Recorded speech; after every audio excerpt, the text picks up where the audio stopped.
Welcome, Internet, to the Play Some Video Games podcast. It's your boy, Dad Ninja Dev, joined as always by Donnie E, the Hype Reese, and Delvin, who is sick, but he's here. Cox. Can't you How are hear we my doing, state? gentlemen? No, we cannot hear you, Delvin. It You still still, sounds terrible. it's not even that it sounds terrible. You just are incredibly low. All the way muted, Cool. all the way down. That is weird. Down with the sickness, He is down with the sickness. Absolutely. down with the wicked clown.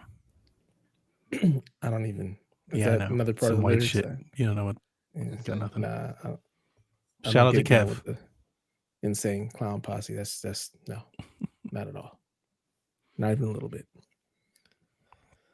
Well, while Delvin fiddles with his Did you watch that audio video I sent you of them issues. on the campaign? No, You should have, because it was amazing. I did not.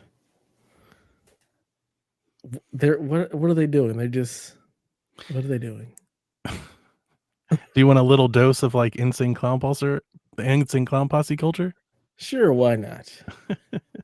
So every year in Ohio, the Insane Clown Posse put on an event called The Gathering, Mhm. where like all their fans come and like camp out for like 3 days, and they have like a festival, like a music festival. They got Yep. these rappers and like these bands that come through. They usually put on like a wrestling show and all of it, and like girls walk with their titties out and they were just dressed up like clowns. You know, it is literally exactly what you think it is, right? They're sleeping in tents and shit. It's always like a great people watching experience, because it's just a wild group of people. You know, it's like it is the folks that are on the fringes of society, which are a lot like the people I grew up around. So there's like a homey feel, there's like a cozy feeling when I'm around these folks and or I see these folks who like, so I'm always watching it. I always watch like clips and stuff when it happens. Well, the Daily Show, right, that we both know and love, Yes. they sent one of their correspondents there to ask Juggalos what they thought about the election. Oh boy. And the responses don't disappoint. And they got an interview with Violent J about what he thinks of the election. His responses don't disappoint. It's just very funny, man. It's just, or at least, I don't know, maybe it's me because I grew up liking them. I don't know. Maybe other people watching, like, I don't think it's funny at all. I don't know. But for me, I was like, this is one of the funniest things I've seen this year. It was hilarious. I couldn't tell you a thing about the Insane Clown Posse. I don't even know what the hell the term juggalo really even means.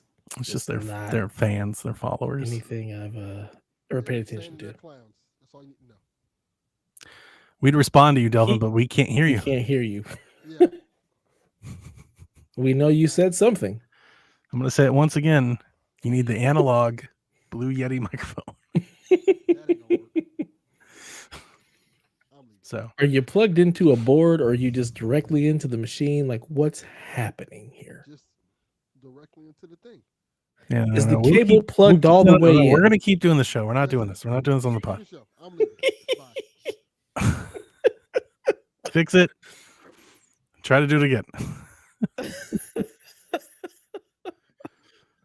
Oh boy. Technical difficulty. That's our lives, isn't it? That's That's his new nickname.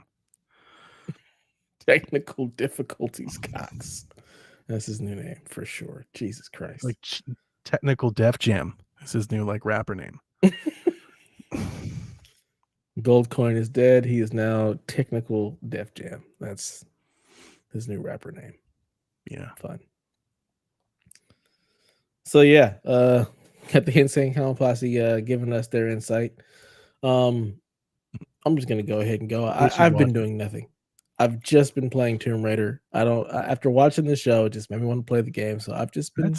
That's good. I mean, like you must really like that show if you've dropped everything you're doing to play the game you've I already played. really Because like that You game. never replay games ever. You It's boastingly tell people that constantly. I don't. I really don't. Oh, It's one of now the you few can't games say that that I've anymore. actually replayed. Well, that's the Now game. you do. So when that game came out on PS3, I 100%ed it, and then it got that remaster for PS4. I rebought it and played through it again. So this is my third time playing this game. It's like one Wow, of that is 5 games that I've played more than once. that's wild. Yeah, I just really, really enjoy the Tomb Raider series. Like, Oh yeah, well the remakes, the not the- reboots yeah, were the really the great. reboots. Yeah, I never played the. They really knocked it out of the park. Thing. And then So- Square was like, "No, it's not good enough," and they sold them. And then like they couldn't make another game, and like who knows? They're apparently making one right now with Amazon. We'll see. Yeah, I really hope they do because I really enjoy the characters. How much I enjoy faith that do you world. have in it? About as much faith as I have in anything at this point. So not much. Yeah, like I don't know how many people are still there at Crystal. A lot of folks went to the what do they even fucking call themselves anymore? Hell if I know. The Initiative. Right? Didn't they raid Crystal Dynamics and got like their senior folks? I don't know. I don't pay attention to any of that. I feel like everybody's. When's the last time always Crystal moving. released a game? Let's see. So didn't Naughty Dog hired some Crystal Dynamics folks? Didn't like Call of Duty hired some Crystal Dynamics? Like, I feel like the only thing I've heard from Crystal Dynamics in the last 6 years is other people hiring them, their people, and Amazon. That's all I've heard from them is them and Amazon. Yeah, it looks like the last that they've done Avengers. is the Tomb Raider pack for. Oh yeah, that fucking shit show, Avengers. I forgot all about it. That game. See, that's the sad part. That game was really good. It wasn't though. It was legit. No. Like the story, the combat, the game. What was a good. huge miss then? Because it didn't work. Because they tried to do the stupid right. like So then it didn't work. So it wasn't good then. The base game is really good. Well, it was a huge flop, and it got them sold and it bought. flopped. Probably, yeah. Like, it totally flopped because they were chasing the trends, and they're working on Perfect Dark. We saw that piece. They're working on Perfect Dark. I forgot about that. With guess who? Their old employees at the Initiative. So they're at Amazon Games. They're working on a Tomb Raider game. And yeah, I can't tell you if I like, at least until we see it. Maybe when we see it, maybe it'll change my mind. But until we see it and I get some hopium injected in my veins, anytime I hear Crystal Dynamics, I just think like Suicide Squad. I'm just like, this isn't going to go well. It's like, it's just in the water. I'm like, I don't know, man. Are they still working on the Tomb Raider, or did that? No. That's been confirmed. They've went on record many times. They are working on an unannounced Tomb Raider game. That's a real thing. Definitely you not Google on their it. website. Oh, but no. It's like folks have went on record in interviews and stuff. Either way, I'll pull it. I don't really care. It doesn't matter. I don't care who does what. I don't care what studios or none of that shit means a thing to me. I don't really care. Whatever the game is, if I see it and I like it or it looks cool, I'm gonna play. I hope it's good, good, because I'm with you. I liked that trilogy a lot. I didn't like the last one as much as the first two. I think the middle one, was it Rise? Rise. Yeah. That was my shit. I was like, this is dope. I mean, right? Most people. It was like the middle was always the best. The first one was like, we're gonna make it like an Uncharted game, and I was like, great, this is great. But it also was like, just like, I don't want to say basic because I don't want to like demean it. It just like wasn't up to that level. And then Rise, I was like, oh no, this is it. See, I disagree. I think for me, it's better than Uncharted. Amazon Games I appreciate and Crystal Dynamics strike deal to develop and publish the next major entry in the Tomb Raider series, 2022. So Amazon, it's not Crystal, it's Amazon. It's Amazon Games, which means it's going to probably fail. Right? Like they haven't done anything positive. I don't know why, but I have no good. I hope I eat these words, but like since they've announced them, like this isn't going to go well. Yeah, I have very, very little faith. I will continue to play the trilogy and there's no reason to think that it's Crystal. Like we don't know the people, but it's the same studio. Amazon. It's Amazon. But they should have all the money to give Crystal like make whatever game they want. Like here, just make it the best Tomb Raider game you ever could. When's the but last why don't we have Amazon faith? Did anything good? That's why. Amazon, they haven't Amazon. What was that game they started that like Gabe was in? That they canceled like a couple. They concorded it. It's the first Concord. Right. Yeah, it kind of was like the first game. Like they were like, it's the new thing. Like, and everybody was like, but it's not though. And they're unreleased. Forget about that. That didn't happen. Yeah. Yeah. So based on that, that MMO that they had that didn't do well, I have what was that like New faith. Dawn, New World, New something Earth like or something? New World, something like that. But people were playing it for a minute and then it just fell off. And yeah, I have no faith. I'm gonna play this trilogy and be excited about that. Since they've announced it, that's kind of where I've been. I'm like, oh man, not Tomb Raider. Because I remember when they announced it and they got sold, I was like, man, come on, Xbox. What are you doing? You're buying everybody but them. Like they tried that already. Here's the crazy thing. Listen, they hired half of that studio. Like you paid for the people, just buy the IP. Like it was right there for the taking, and they were like, "Nah, we're not gonna do that." We tried that road. It backfired. We don't want to. Apparently, I don't think that's it. Apparently, I know folks don't want to hear it, and I know it's been long determined, but I honestly think the numbers are probably true. Based on the amount of effort it took to make that trilogy, it doesn't seem like it was all that fruitful. And I don't remember the numbers exactly offhand, but I remember we did like a deep analysis when they got sold. Like I want to say they said like they barely broke even. They made like a 10% profit on that entire trilogy. And you think about the amount of money it took to make those games, and it's like that's not enough. Like you're just so razor thin at that point, you know? I mean, all I remember is that it was Square Enix at the time, and Square Enix is that's what everybody remembers. But I remember one of the folks from the studio went on record and was like, "Yeah, it just wasn't that profitable because they sold so many copies of that game on a discount. You know, they sold so many $20 and $15. Like you could get that trilogy for like $10 last year. You know, so like they have a lot of copies sold, but like how much money did they make? And, you know, if you're like making $300 million bets, like you're probably looking for a little bit more money than that on the back end. Now, to me, that screams Microsoft, Amazon. Like they got all the money in the world. Who gives a shit? Like just make a cool game and let that game make you money on the other end. Let that game make you Luna money or Game Pass money or console money or controller money. Like there's more to a game than just units sold, revenue generated. You know, maybe somebody buys an Xbox because of Tomb Raider, and then they buy 3 other games, and that's money Tomb Raider help you make. You know, to me, Tomb Raider is a game like that. Tomb Raider is a game like that. I think so. I don't care if you take a huge loss; it's worth it. I think they tried that when they bought the rights to Rise of Tomb Raider. Yeah, and that went Xbox terribly wrong. And it didn't move anything. So it's like, well, our core clearly doesn't want this. But so now they're going completely third party, and you could have a Tomb Raider game that's everywhere. What's the problem? That's true. Anyway, I'm glad you're enjoying Tomb Raider. Which one are you playing? The OG, the first one? Yeah, that was really good. It was really good. I love it. I love I do too. The combat, the upgrade system. I love the cast of characters. I love the story. It's exactly what I was looking for and what I needed at this time to get into. So I'm having a damn good time. I'll probably start part 2 as well once I'm done with part 1 because I really don't have anything else that I'm playing at the moment, and there's nothing else coming out that I'm even really remotely interested in. So, nice. Yeah. But other than that, I ain't doing shit. Did he actually log back in, or is he just gone to the ether? He hasn't tried to come back yet. I don't know if he's coming back. He's probably like, fuck these guys. Calling me out with my shitty microphone. There's sound that works regularly. You're on 40,000 podcasts, Delvin. There's no reason for this. BMOX approved of my webcam. What do you think? It's a little grainy, but it's my $23 webcam from China. China. It works. That's all that really matters. Did you watch your Lakers last night? No, I did not. I caught the end of it. Me and Jack watched every minute of that game. Had a tough day yesterday. We were having a ball. Making fun of all the white kids on the Lakers. They're coming off the bench. We got Westside Neck. We got So one of the announcers, is it Neck? Reeves.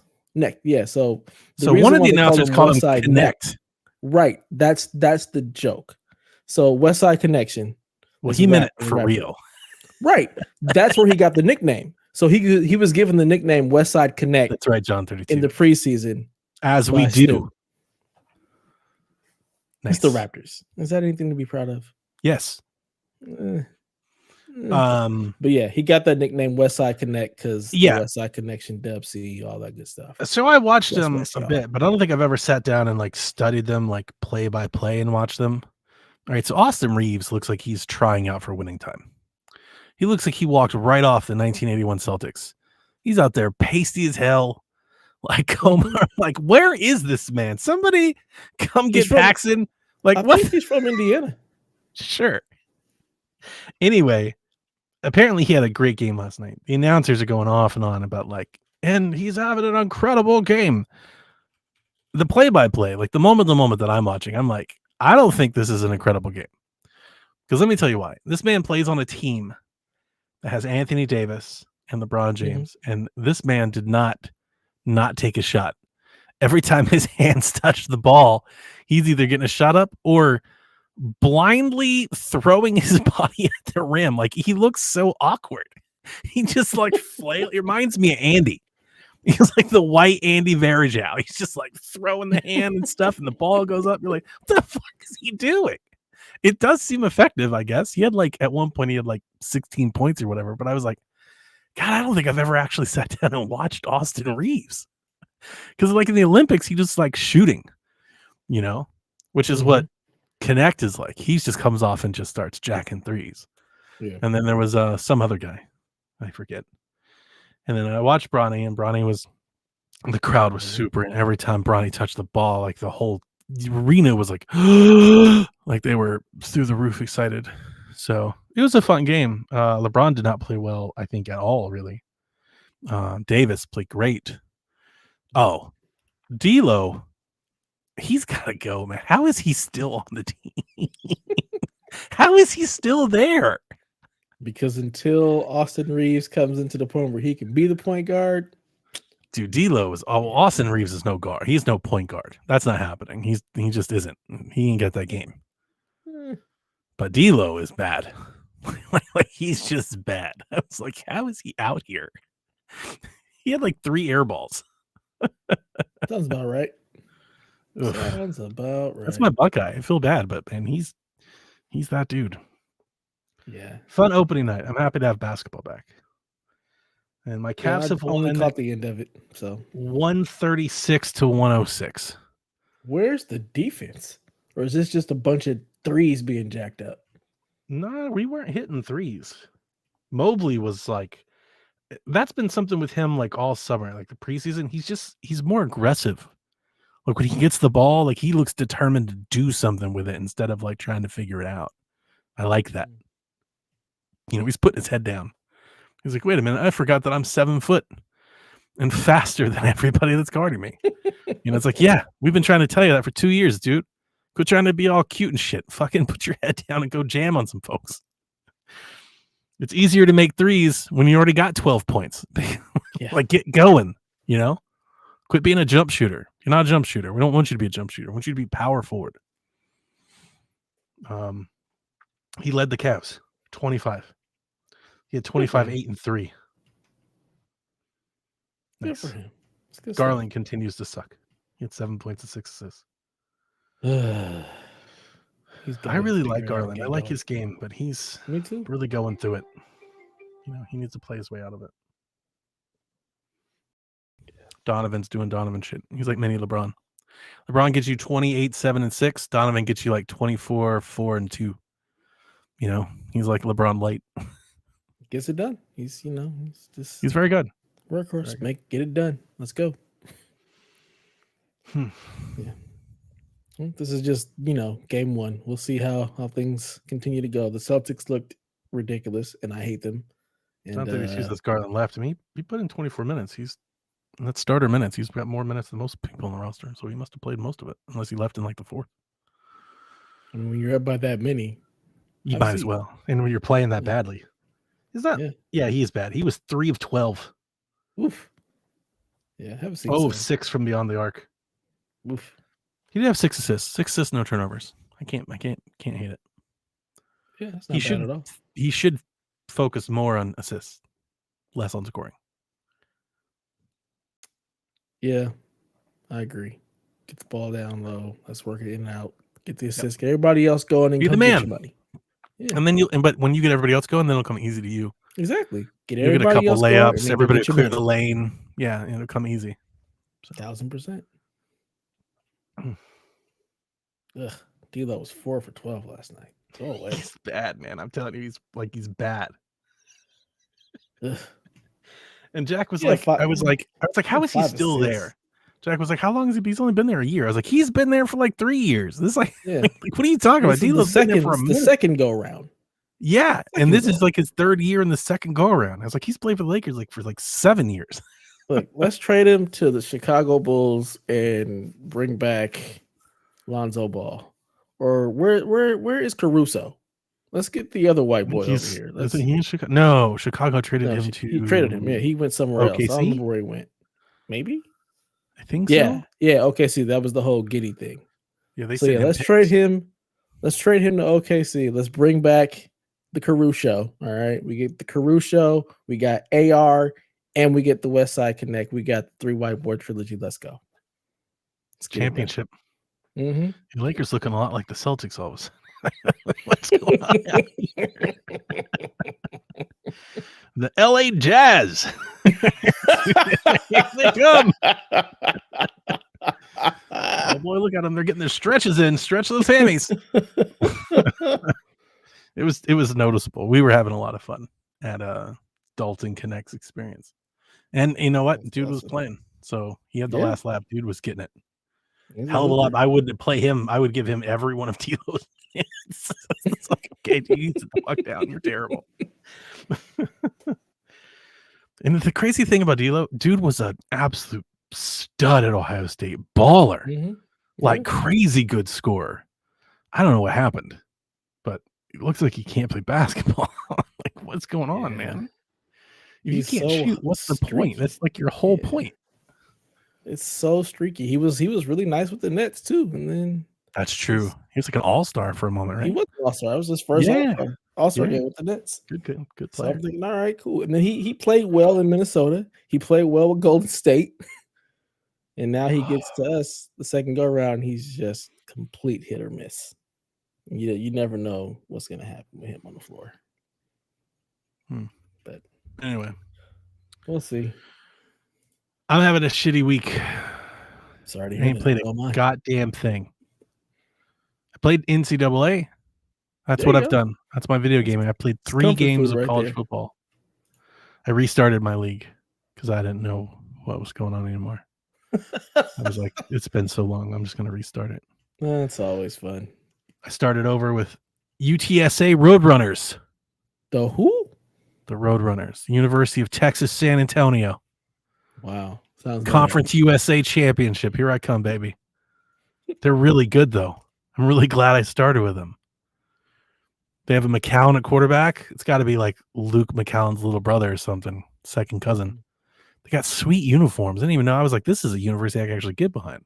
Obviously, Yeah, I there love it the is. Roadrunner tie-in, but still, though, even outside of that, like everything's popping. They play in the school dome. They have blue and orange. I'm like, this is okay. Everything's here. coming up, Downey. Yeah, I'm here. This is good. This is my kind of speed. You want to talk? You want to give me like some therapy? Sure. Let's go for it. Because I'm fucking having a time at work. You know, I haven't drank in like weeks. And that's today. I was like, It's time. we're making a stop on the way home. Like, fuck this shit. Oh, man. Who do we got to murder? My entire IT department. Oh, shit. I've my job, as I was yelling at my boss, my job has turned into IT guy. And it's driving me fucking mad. Every day for the last 10 days, I start my day. I come in with somebody bringing their computer to me going, Donnie, my computer doesn't work. And I'm like, I'm going to throw you and your computer out in the damn river if you don't take your ass back to your cubicle and put in a ticket. I'm not the IT boy. I have my own job with my own responsibilities that I need to do. I can't be sitting here babysitting your computers all day. How did this happen? We just went through a refresh. Mm-hmm. So we have brand new machines. Mm-hmm. This refresh has taken like 3 months. We got like 3 new computers like 2.5 months ago.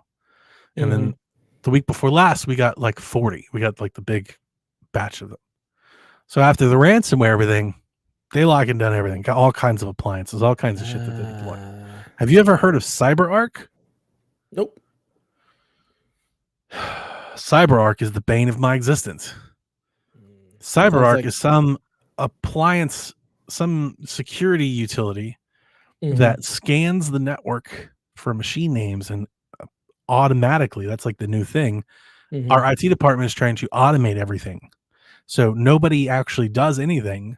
They all have tools that do things. And when the tools don't do things correctly, nobody knows what to do because nobody does things anymore. Like nobody fixes anything. To get a member of the endpoint team to come to you and physically put hands on something, it's like an act of God. You've got to sit 10 tickets.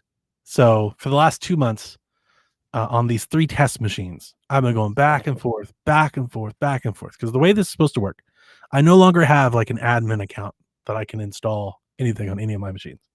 Oh, see, that's unfortunate. I can't install drivers. I can't change power settings. So we have all these laptops. We run an emergency operations center. We have all these displays on the wall that we put things on, the things that I build. We put things on so people can see them. Every computer goes to sleep in 5 minutes. Can't change it. Requires a system admin to change it. See, that's that bullshit. They need to create a GPO that allows you to put those machines into that group that don't have the shutdown or the standby. So CyberArk is supposed to give me admin privileges to my machines. But for it to work, I have to plug all my machines in and wait like a week because it only does 1 scan a week. For it to scan the network, and it's supposed to find my computers by computer name and put them in my queue. So for the last 2 months, I got all these computers plugged in, and they're never getting added to my queue. So I got to put in a ticket, and I got to engage IT. And when I engage IT, I got to eventually get to the guy who then I have to submit names to for him to manually add them to my queue. And then I got to wait for that to take place. And then when I actually do, after they manually give them to me, then when I try to RDP into them as the admin, doesn't work. Remote's not enabled, admin isn't enabled, or it just doesn't work at all. Or, as more often the case, they're not assigned to our department organization unit in their, I don't know, policy group, whatever it's probably it is. An AD scheme with the GPO, the group policy organization. Yeah. They have to go and get with that team. And if you're sounding like this is taking a long time, it takes forever. What my job has turned into is sitting on phone calls and Teams messages, trying to shepherd this process along instead of actually working. And I'm like, how many guys, people are on the actual IT team? Like how many desktop support? We used to have hundreds. I can't say now. It doesn't seem like as many. But here's the issue. Like, I'm starting to become an asshole about it because I've been doing this for months. And I'm like, guys, you're the IT department. I'm not supposed to come out here and do this. Yeah. I work in emergency management. You fix the computer. I use the computer. I'm not your employee. My job isn't to sit here and fix your problem. I need you to send somebody to come fix your problem.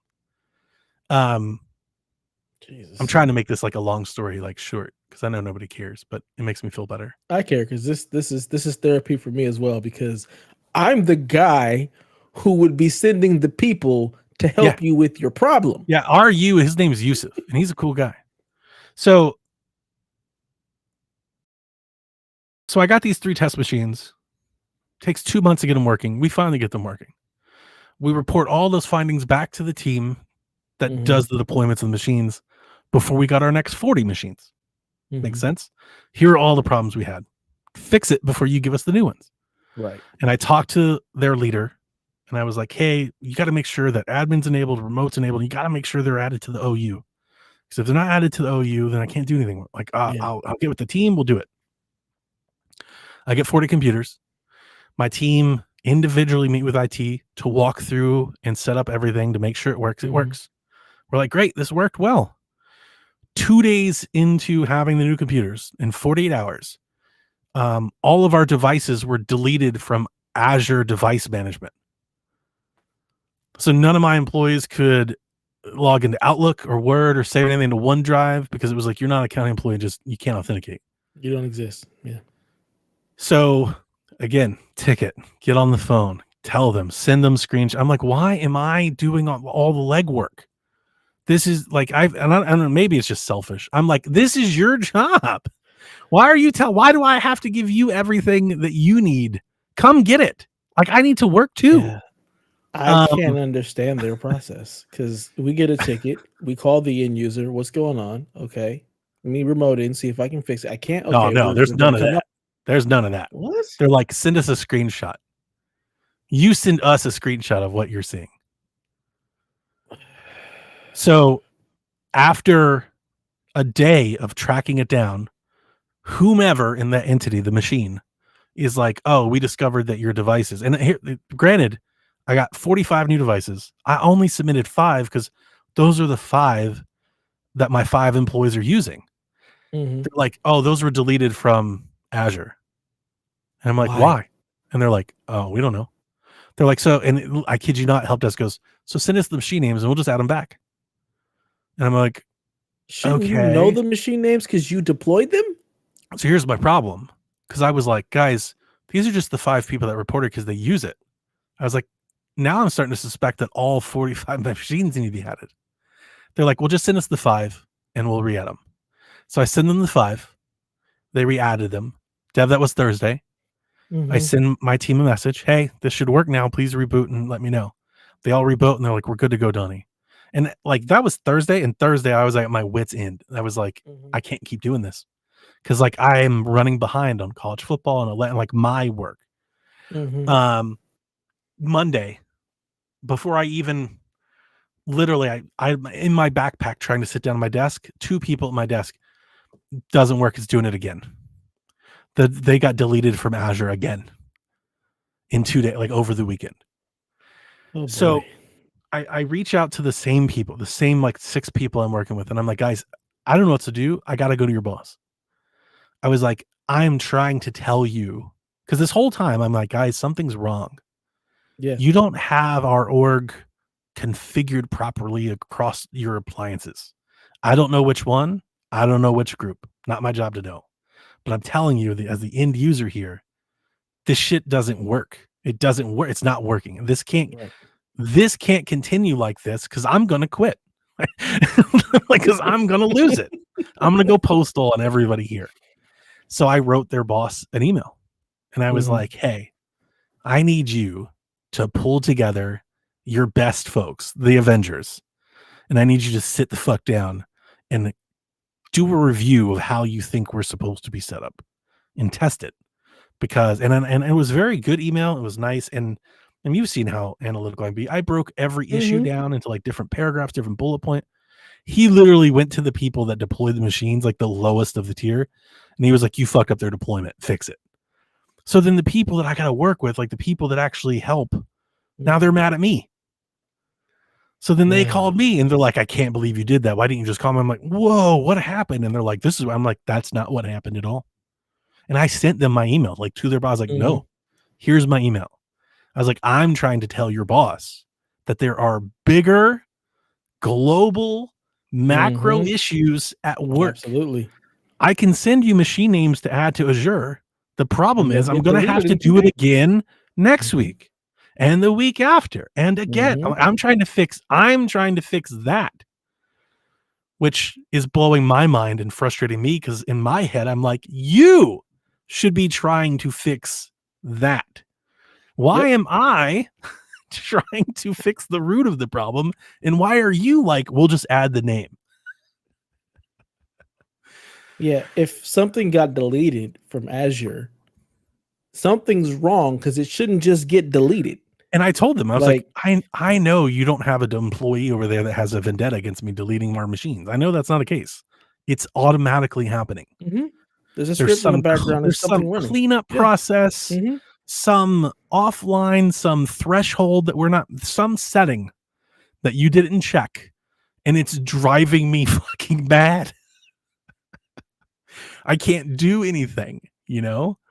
Yeah. And it's been my whole week, and this week and today it just ramped up like a million times. This is why I hate automation tools. This is Me why too. I cannot stand them because we try to put in these things to automate all these processes to work To get rid of the properly. people that do it and then the automation process breaks, and now there's nobody there to fix it. Yeah, and nobody knows what happened because it's an automation tool and it just did something. Nah, man, I can't stand that. I can't stand that. In the midst of all this, 30 days ago, I got an email from my servers, an automated email. Your security certificates are about to expire. Oh, that's a problem. So I sent that to the infrastructure team. Hey guys, the certs are about to expire. I need you to renew certs. Renew my certs. They were like, Donnie, let us know when you do that. And come again? What? Huh? Let us know when you publish the certs. No, I don't do that. I've never done that. I've worked here. I sent that to you to do. I've worked here for 16 years and I've never once done that. Dev, all fact. I don't know how to do that. I don't even know what the fuck that is. I don't care because it's not doesn't apply to me or my app. I don't know. I don't know what that is. And they're like, oh, well, since the ransomware, we've changed literally everything. They have a new tool that you have to log into to submit a ticket and a change request and it has to go to a board. I'm like, guys, we have 30 days. What? I was like, we have 30 days before my apps stop working publicly because you didn't renew the cert. And here's the other thing. Their IT guy calls. He goes, hey, which server is the cert bad? Because I have a load balance system with multiple servers. I was like, dude, I don't know. I assume it's all of them. He goes, it's not just one of them. I'm like, I don't go log in and find out. I don't understand why they're asking you that. They should know the names of the servers. This is why I'm drinking. I'm having like an office space moment. Oh my god! Like I'm dude. We have a team chat. Our whole team at 8:05. One of our employees who just got back sent me a picture of this error message that I've been trying to fix for 3 weeks. Like she just got back, and I was like, I'm gonna pull my fucking hair out. She's like, whoa, what happened? I'm like, you don't know. Like, you remember Office Space when he's like, I gotta get out of here. Like, I was right there. I was like, you guys want to get some coffee? I gotta get out of here, man. Like, I gotta go. Like, what the fuck? Oh my god. And I told them, I go, guys, I was like, there's 12 servers. The addition, we have like one main server that has like all the belt. It's got all the configuration, all the horsepower. The other servers are just thread processors because the application doesn't support multiple thread processing. That's really like my whole installation. It sits behind a firewall that is load balanced. And I was like, and this is just my institutional knowledge from working with all these people for years. And I told them, I go, guys, I think the cert is on the domain, like on the Barracuda for all of them. And they're like, no, Donnie, it's on every server. I'm like, okay, well, I don't fucking know. You guys go figure it out. A week later, they came back and they're like, hey, Douglas, we need to engage the firewall team because it's a cert on the Barracuda that for all the servers. Yeah, that's typically how that works. I was like, they should have some kind of calendar that says when certs are going to expire. They do. It's when it emails me. That's their calendar. See, that's ridiculous. So our server team, they have just a list of all of our servers. They all have certs. They have dates when they expire. We get a notification that the cert is about to expire, and we redo the cert. It's that simple. It's not a hard process. We catch it before it's an issue. The certs are renewed and no longer a problem. So I don't understand how they're asking. I don't understand. What server? Like, how do you're the IT team. How do you not know this? This is my feeling. This is my great frustration. And my boss, I yelled at my boss this morning. I was like, dude, this can't. I was like, I don't know what happened. I went from the IT liaison and, he's new. So in 911, where he used to be, he had like a person on his team that was the IT person. Yeah. That would he would go fix all the dispatch. I was like, dude, I'm not that person. I don't know if that's what you think I am because I do IT stuff. That's not my job. That's a whole job. Yeah. I can't keep doing this. I was like, he was sending me animal control people like they can't print. I'm like, I don't fucking care. That's not my fucking problem. I don't manage the print server. There's 400 IT people in the next building. Go ask one of them. I'm not fucking printer, man. What is y'all ticket system like? I'm so confused. It's easy. You just email the help desk. But my boss, it's like twofold. It's part him because every time there's IT issue, he's like, "Oh, just take it to Donnie." And most of the time, I actually will just fix it because it's easier, it's faster. I'm like, okay, I'll fix it. But in the last 3 weeks, it's turned into I got people coming to my office at all hours of the day. I'm like, no, I have work to do. Like I can't You keep need to doing this. call the help desk. Yeah, see, So what I told him this morning, I was like, God. dude, I was like, I'm going to write the director. I was like, because this can't keep happening. I was like, I'm going to quit. Like, I can't keep doing this. You're driving me mad. So before I could write the email, my boss wrote the email, and he has no idea what he's talking about. And he was like, we're having problems with our laptop deployment. So then they go and jump down the poor, like literally the poorest. I don't know how your IT setup. Our folks like in the shop, that image, they're like the lowest of the low. They're on the lowest end of the totem pole. My team does it all. We do the imaging, we do the deployments. Nice. We also take care of all of the help tickets. Well, we have a team that just focuses on new images and new computers. I've been asking for an inventory team because, I feel bad over the last I year. work with these folks. I work with those people more than ever, and I'm like, guys, I tried to protect you. Like, I'm not, and I tell them, like, I would never just go to your boss and tell you did a shitty job. If you did a shitty job, I'd tell you did a shitty job. Like, I know you by your first name. I'll come in your office and be like, what the fuck is this? I was like, that's not what I said. And I had to actually send them the actual email. And they were like, oh, this isn't, I was like, yeah, that's not it at all. I'm not even trying to deal with you. I need network infrastructure. I need network policy. I need security. I need whoever's deploying Tanium and CyberArk and Palo Alto. I need to talk to these fucks. Yeah. Because they're fucking my whole life up. Gotta be the security team. So I have a team of 10 people. Those 10 people are responsible for pretty much all the help desk calls. So I have one person who's answering the phone. So if you call the help desk, he's answering it. I have 4 people. You must be way smaller than that. Our IT department probably has like 500 people in it. Because you're a county, we're just the city. Yeah. I need way more people. This is just desktop support. I run just desktop support. So I've got 10 people. One person I have answering the phone. 4 people that I have actually just doing deployments because we're so far behind in our refresh deployments.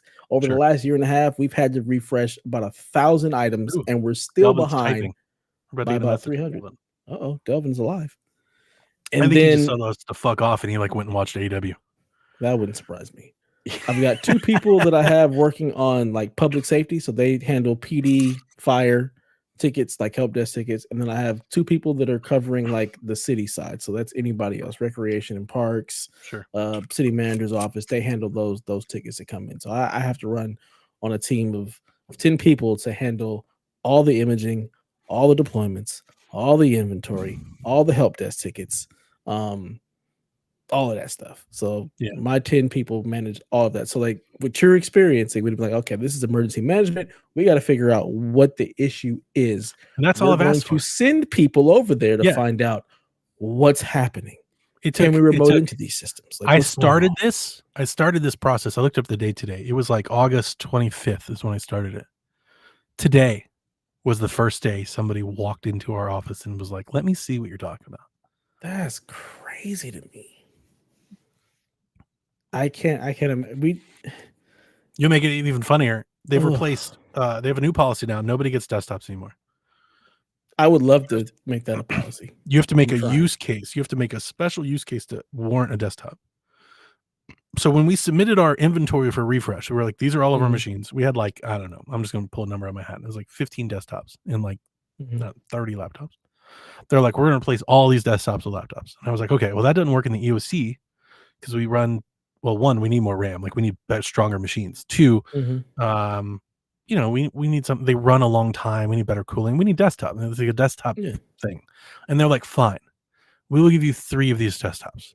Right? That was the number 3. I was like, fine, okay, that's good. We'll stay at 3.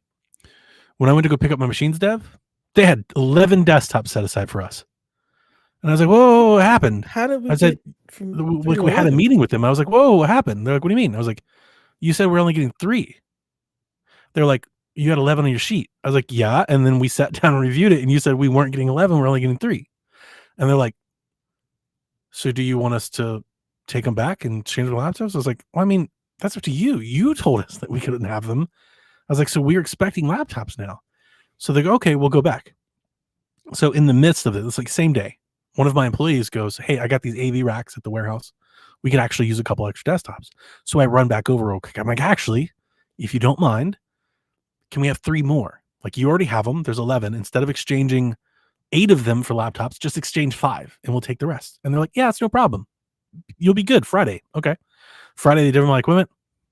No desktops. None. None. What? They took all of them and tried to replace them with laptops.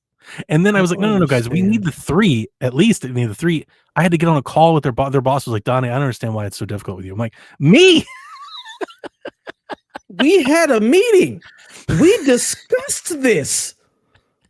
How does it go from I need this many desktops, but wait, let me get 3 more to now it's all laptops? Yeah, I don't, dude. That's what I'm. So when I say like the lowest of the low, I don't mean like people. I mean like they're the low. Like you're working. I with, get it.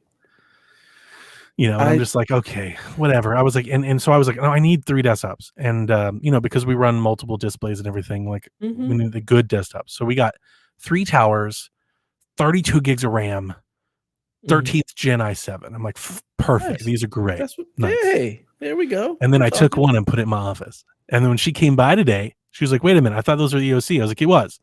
The 2 in the EOC and the 1 in my office. I was like, because I'm a coder and a server manager and I need a desktop. And I'm not going to sit here and try to make a special case or explain to you. You need to give me a desktop. And that needs to be end of it. Oh my God, it's so frustrating. So I create the specs for all of our workstations. And I'm like, when I got there, they had all of like our CAD people working on all-in-one machines. No dedicated graphics, 8 gigs of RAM. I'm like, how these people can't even do their work. What are you doing? So I've created like a high-end spec for people who actually do CAD and things of that nature. So I send out, I'm working on the process of sending out an email. Here, these are your machines that you have. This is what we're going to be refreshing. Do you want to upgrade any of these to laptops? Do you want to replace desktop laptop? Do you need anybody who needs a high-end laptop or a high-end desktop? Because it's not for me to determine what you need. You tell me what you need, and if you can afford it, we'll buy it. Like, it's that simple. Yeah, it's different. These are your options. The way we're set up is IT buys it. It's their budget. Yeah, it's so that's why you portion of it. They're like trying to suppress it as much as possible. Because we don't pay for it. It comes out of they are given money to do this. Yeah, so we have a certain portion of that, but then we charge you. There's a rental. Dude, I liked it before. Before we were a county department, we had our own budget line and we bought our own stuff. Yeah, and I'm like, just go back. That's like how we do it. And now everybody always asks. They go, Donnie, why do you have 70 Chromebooks for the EOC? And I'm like, have you fucking tried to work with you? This is why Donnie has his own little ecosystem that you don't touch, that you don't manage, that I know will work when I need it to work. Jeez, nightmare. It's been a nightmare, and I realize I'm looking at the clock, and we've been on for like 49 minutes, and whatever. It's you know what? It's our show. It's PSVG. Yeah, it is our show, but I don't think people like subscribe for this. I feel bad. I would disagree. I think people like when we just kind of talk about our lives and the weird stuff that we deal with. One of my coworkers actually, Eric, was listening to the show and he was telling me he was dying laughing. He thinks Delvin is hilarious. Delvin is hilarious, and apparently he's trying to work his way back on, guys. He'll get here eventually, but they listen and they're the IT crowd, so this type of stuff is right up their alley. Yeah, so I'm sorry that your IT team is what it is. Mine, that Matrox card that we have, very different. remember that Matrox card you helped me spec a long time ago? Yeah. It's got 8 display ports on it. Yeah, we can't use it because I can't run this driver for the machine. And we got and Yusuf, system admin, I was like, dude, you could help me a whole lot if you could just come run this driver and I'll fix everything else next week. He couldn't run the driver. What? He admin in, it tried to, and it just like it looks like a prompt popped up. You get like that kind of faded look, but there's no prompt and nothing. It just sits there. And I'm like, now I don't know what to do. What OS are you guys running? 10. I know 11. No, 11. 11. So we're going to 11. Everything I'm pushing out is all 11 right now. We're not by 10. It's bad, man. It just sucks. Oh, man. My life just sucks. It's just been a bad office space week. It really is. I came home and I didn't get home until like 7 because of all this. Jesus. I came home and I sit there and I'm like, fucking I don't even want to eat, man. Just give me a drink. I just feel battered. I'm just like, oh. 1000%. And our news reflects it. I've barely done any news. Like I don't really know a whole lot about our news. I haven't had a whole lot of time to really dig into anything. Yeah. There you go. Can you There hear me? he is. It's hilarious that you started with the mute. I was like, now we can't hear this motherfucker at all. Yeah. There we go. Welcome back, Delvin. We've been delaying the show until your arrival, apparently. Yeah. Oh, okay. Apparently. Just talking IT stuff while you fixed your IT stuff. Oh yeah, this fucking. See, it was the Shure mic. You know how they have the settings and they reset themselves and shit like that. I don't. Update. I don't know anything Okay. about what you're talking about. Nope, I not can even a little explain bit. this in layman terms. Essentially, Shure has 2 programs for his mic. One is the new one. Too many.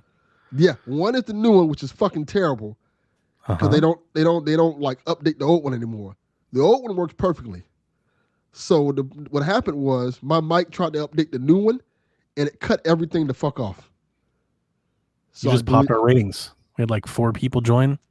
People in chat. Wow. You're like CM Punk's return.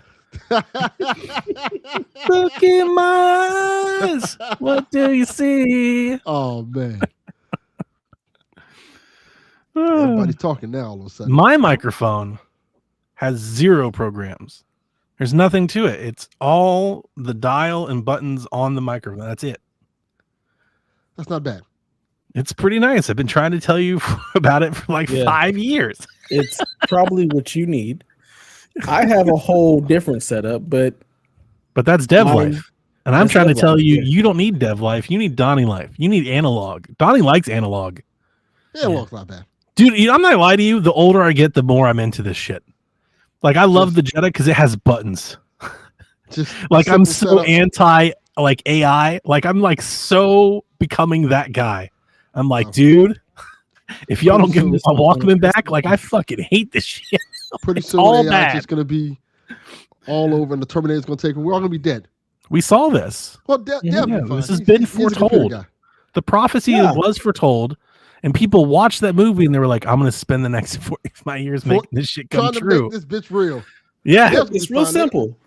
iRobot becomes the Terminator. We're already Oh my working God. towards iRobot, and they're gonna turn the Terminators, and then it's the Matrix. That's how it works. Dev will be fine Yeah. because they'll have him like maintenance the robots or some shit like that. Like hell. I'm You'll be saying there. I'm coding and putting in viruses. You're gonna be Miles Dyson. I'm fucked because I'm dumb. The one time You my will die dumbness- first. You'll die first in the technology overload. Yeah. Immediately. I'll be the first. Dev's one more like Morpheus. dead. He's gonna be like, I don't know when it happened, but at some point he blacked out the sky. Yeah. Like, what Yeah. the fuck, Dev? I'm gonna be fucked. Thought it was, I'm trying, Haley. I'm trying. That's what I'm waiting for. Me and Chaffee are gonna be fucked. Waiting to fuck them robots. Oh yeah. now that's a future I can look forward to. Fucking them robots. That's cyberpunk. That should be their whole goal with everything. Not all this other shit like, hey, we can have the robot walk your dog. Hey, Fuck we that. I can. need We don't dog need that. music anymore because we've got the AI. We don't need artists anymore. It's like no. That's we not don't what we're need looking no- for. We don't need any of that shit. Just tell me how to fuck this thing. Make it hot so we can. Jesus. That's it. All this extra stuff y'all doing, we don't care about. Keep all that shit. To Just bring it give me back the to porn box, games. huh? That's Quickly, okay. or not quickly, but to bring it back to games, to get off the IT stuff. I have not played a lot. I have bought a shit ton of stuff. I have to. The analog 3D has taken all my money. All of it. I got the pre-order. It wasn't hard. They're still up. You can get one now. Rebecca had me worried that I was going to be fighting bots trying to get a fucking pre-order. I heard that. I walked right in, ordered that mother, and checked right out. Crazy thing about that, and we'll talk about this on Shaq with her, the white sold out. The white analog 3D system is gone. It has been gone since like an hour after it went live. The black That system the surprised whole me. time has been available. That doesn't surprise me at all. White The consoles. white are system, white I stuff think, is the ugly. Like the thing. controller, like it's all like, oh, People love the white stuff, man. When They I do. heard y'all talking about that, I was like, the white one's gonna sell out. Rob is all about the white. Like I know, like I was talking A to lot of Rebecca. people like Rebecca the was white. like, "You're gonna have to get the white one because the black's gonna sell it like instantly. Like, all the bots are gonna get them." And I checked right out. Had no problem. But I'm super excited for this thing, and it has lit a fire in me. I bought that. I bought 4 controllers for it. I bought ROM hack games because I want to play new games on my new system when it arrives. I bought a brand new Zelda game from some group of folks that made a Zelda game. I bought all the Pokemon games on N64, like on the cartridge. I bought Smash Remix. If you guys have ever heard of it, there's a ROM hack for Smash where they added a bunch of new stuff in and a bunch of new characters. Like I bought all that. I spent hundreds of I have obliterated my video gaming budget for a fucking N64. Like just obliterated the whole thing. I've spent hundreds. I bought a new wireless controller. I got a gold one to go with my gold Switch Lite and my gold Pro controllers. Like I was like, I want it all. I don't know when it's going to ship, but it's going to be a glorious day someday in 2025. Retail therapy, baby. You understand exactly where my week has been. I was like, I'm buying some shit to make myself feel better. Because the real reality is so bleak. I just want to go back in my basement with my N64 and be left the fuck alone. I want to go back in time. Leave me alone. John 32. Give me the Doritos and the Mountain Dew. I bought 4 wired Retro Fighter controllers and 2 wireless controllers. The wired ones are like, it's for the aesthetic. Like I want it to look good. It's the black system. I got the gray, like the OG N64 gray. Control. Yeah, I was like, yeah, this is gonna be nice. So I'm jazzed, mod this shit. So that's kind of cool. The Analog 3D's up. Those controllers went up, but the black one hasn't. Like the controllers, you have to buy on Amazon. You can't buy them both together. You have to go to a different site to buy the controller because it's not an analog controller. It's an 8-bit DOE controller. So you got to. I presume because it's Bluetooth that any Bluetooth N64 controller, like if you have the original, if you have the N64 like Switch Online controller, Nintendo's, I think that'll work too. And then they have the original ports, so any wired controller will work. So I think they'll all work. I think it'll be fine. That's cool. I'm very excited. I'm actually very. I've not that I don't think we've ever talked about on this show, but like honestly, for years I kind of was like wanting. There was a time where we really thought Nintendo would like make a 64 mini, and I was like through the roof. I was like, oh my god, it's all I've ever wanted. And then there was a Warrior console that like came out like 5 or 6 years, and I really wanted one of those, and the reviews for shit. And then I can't remember who, somebody came out a few years ago and announced a 64 console and then canceled it. Like they never actually made it out. But like I followed this for a long time because I've just wanted like somebody give me an upscaled HDMI like good N64, you know. The N64 to me is like what I think a lot of people think of like the Game Boy and the Super Nintendo to them, or for you guys, like what the NES was for you was probably the 64 for me. Okay, that makes sense. You know, so I want to say it was Phil. I wonder who was making that 64 console. That I get what you're saying about that, but out of all those consoles I wish they would make, I'm waiting for like the Dreamcast and the Saturn. A Dreamcast would be hot. I wouldn't buy like I don't think I would buy an analog Dreamcast because I don't have physical Dreamcast stuff. Yeah, like a Dreamcast Mini. If Sega made a Dreamcast Mini, I think I would hop in. Yeah. Stop remaking the goddamn Sega Genesis. Give us the rest of the stuff. The emulation is good. Like the Dreamcast emulation is actually incredible. So like that could work if they use the emulator. But that's like the thing with analog is that's not emulation. This is legit hardware. Yeah, you gotta have discs and stuff. Yeah. And I forget what they use. It's like FPGA or something like that. You can't do PS2 and stuff with that because it gets real expensive. Okay. So this is kind of like they're at kind of like the limit. Like they could maybe do like a GBA, but like I would love a PS2 like this. An analog PS2 I'd be all in on. That'd be cool. I was here and I think Digital Foundry was talking about it and I was like, it's expensive. Just give me a PS2 with like a straight up hard drive on it. Right. I would love that. Yeah. Or if actually like PlayStation would actually have like legit PS2 like support. They put our fucking PS2 games on the store, we could buy them again. That'd be great. I think you can with some of them, but it's few and far between. I know you can do it with like PS1 games. There's certain PS1 games that's on the store that you can buy. Because I know anytime they update on the PlayStation store, and if I already own it, from when I bought it on Yeah. PS3. It Yeah, just, no, it I'm just with gives you it to me there, for yeah. free. Yeah. I can't remember what that console was. I was trying to find it. There was a console a couple years. Somebody was announced that they were making one, and it just never came out. They announced it was like at E3, and like they had a promo, like a prototype, and they're like, "Yeah, we're gonna make one. It's gonna come out next year," and it just never did. Huh? That's weird. Yeah. Yarden asks, "What's the first thing you're slapping at?" I mean, it's gonna be wrestling, probably. But I'm not gonna lie to you. These ROM hacks, like I'm about to play a brand new Zelda game for like the first time, and apparently it's really That is good. really I watched cool. some YouTubers talk about it, and they're like, it's really good. So I'm probably gonna jump to that pretty quickly. That is cool.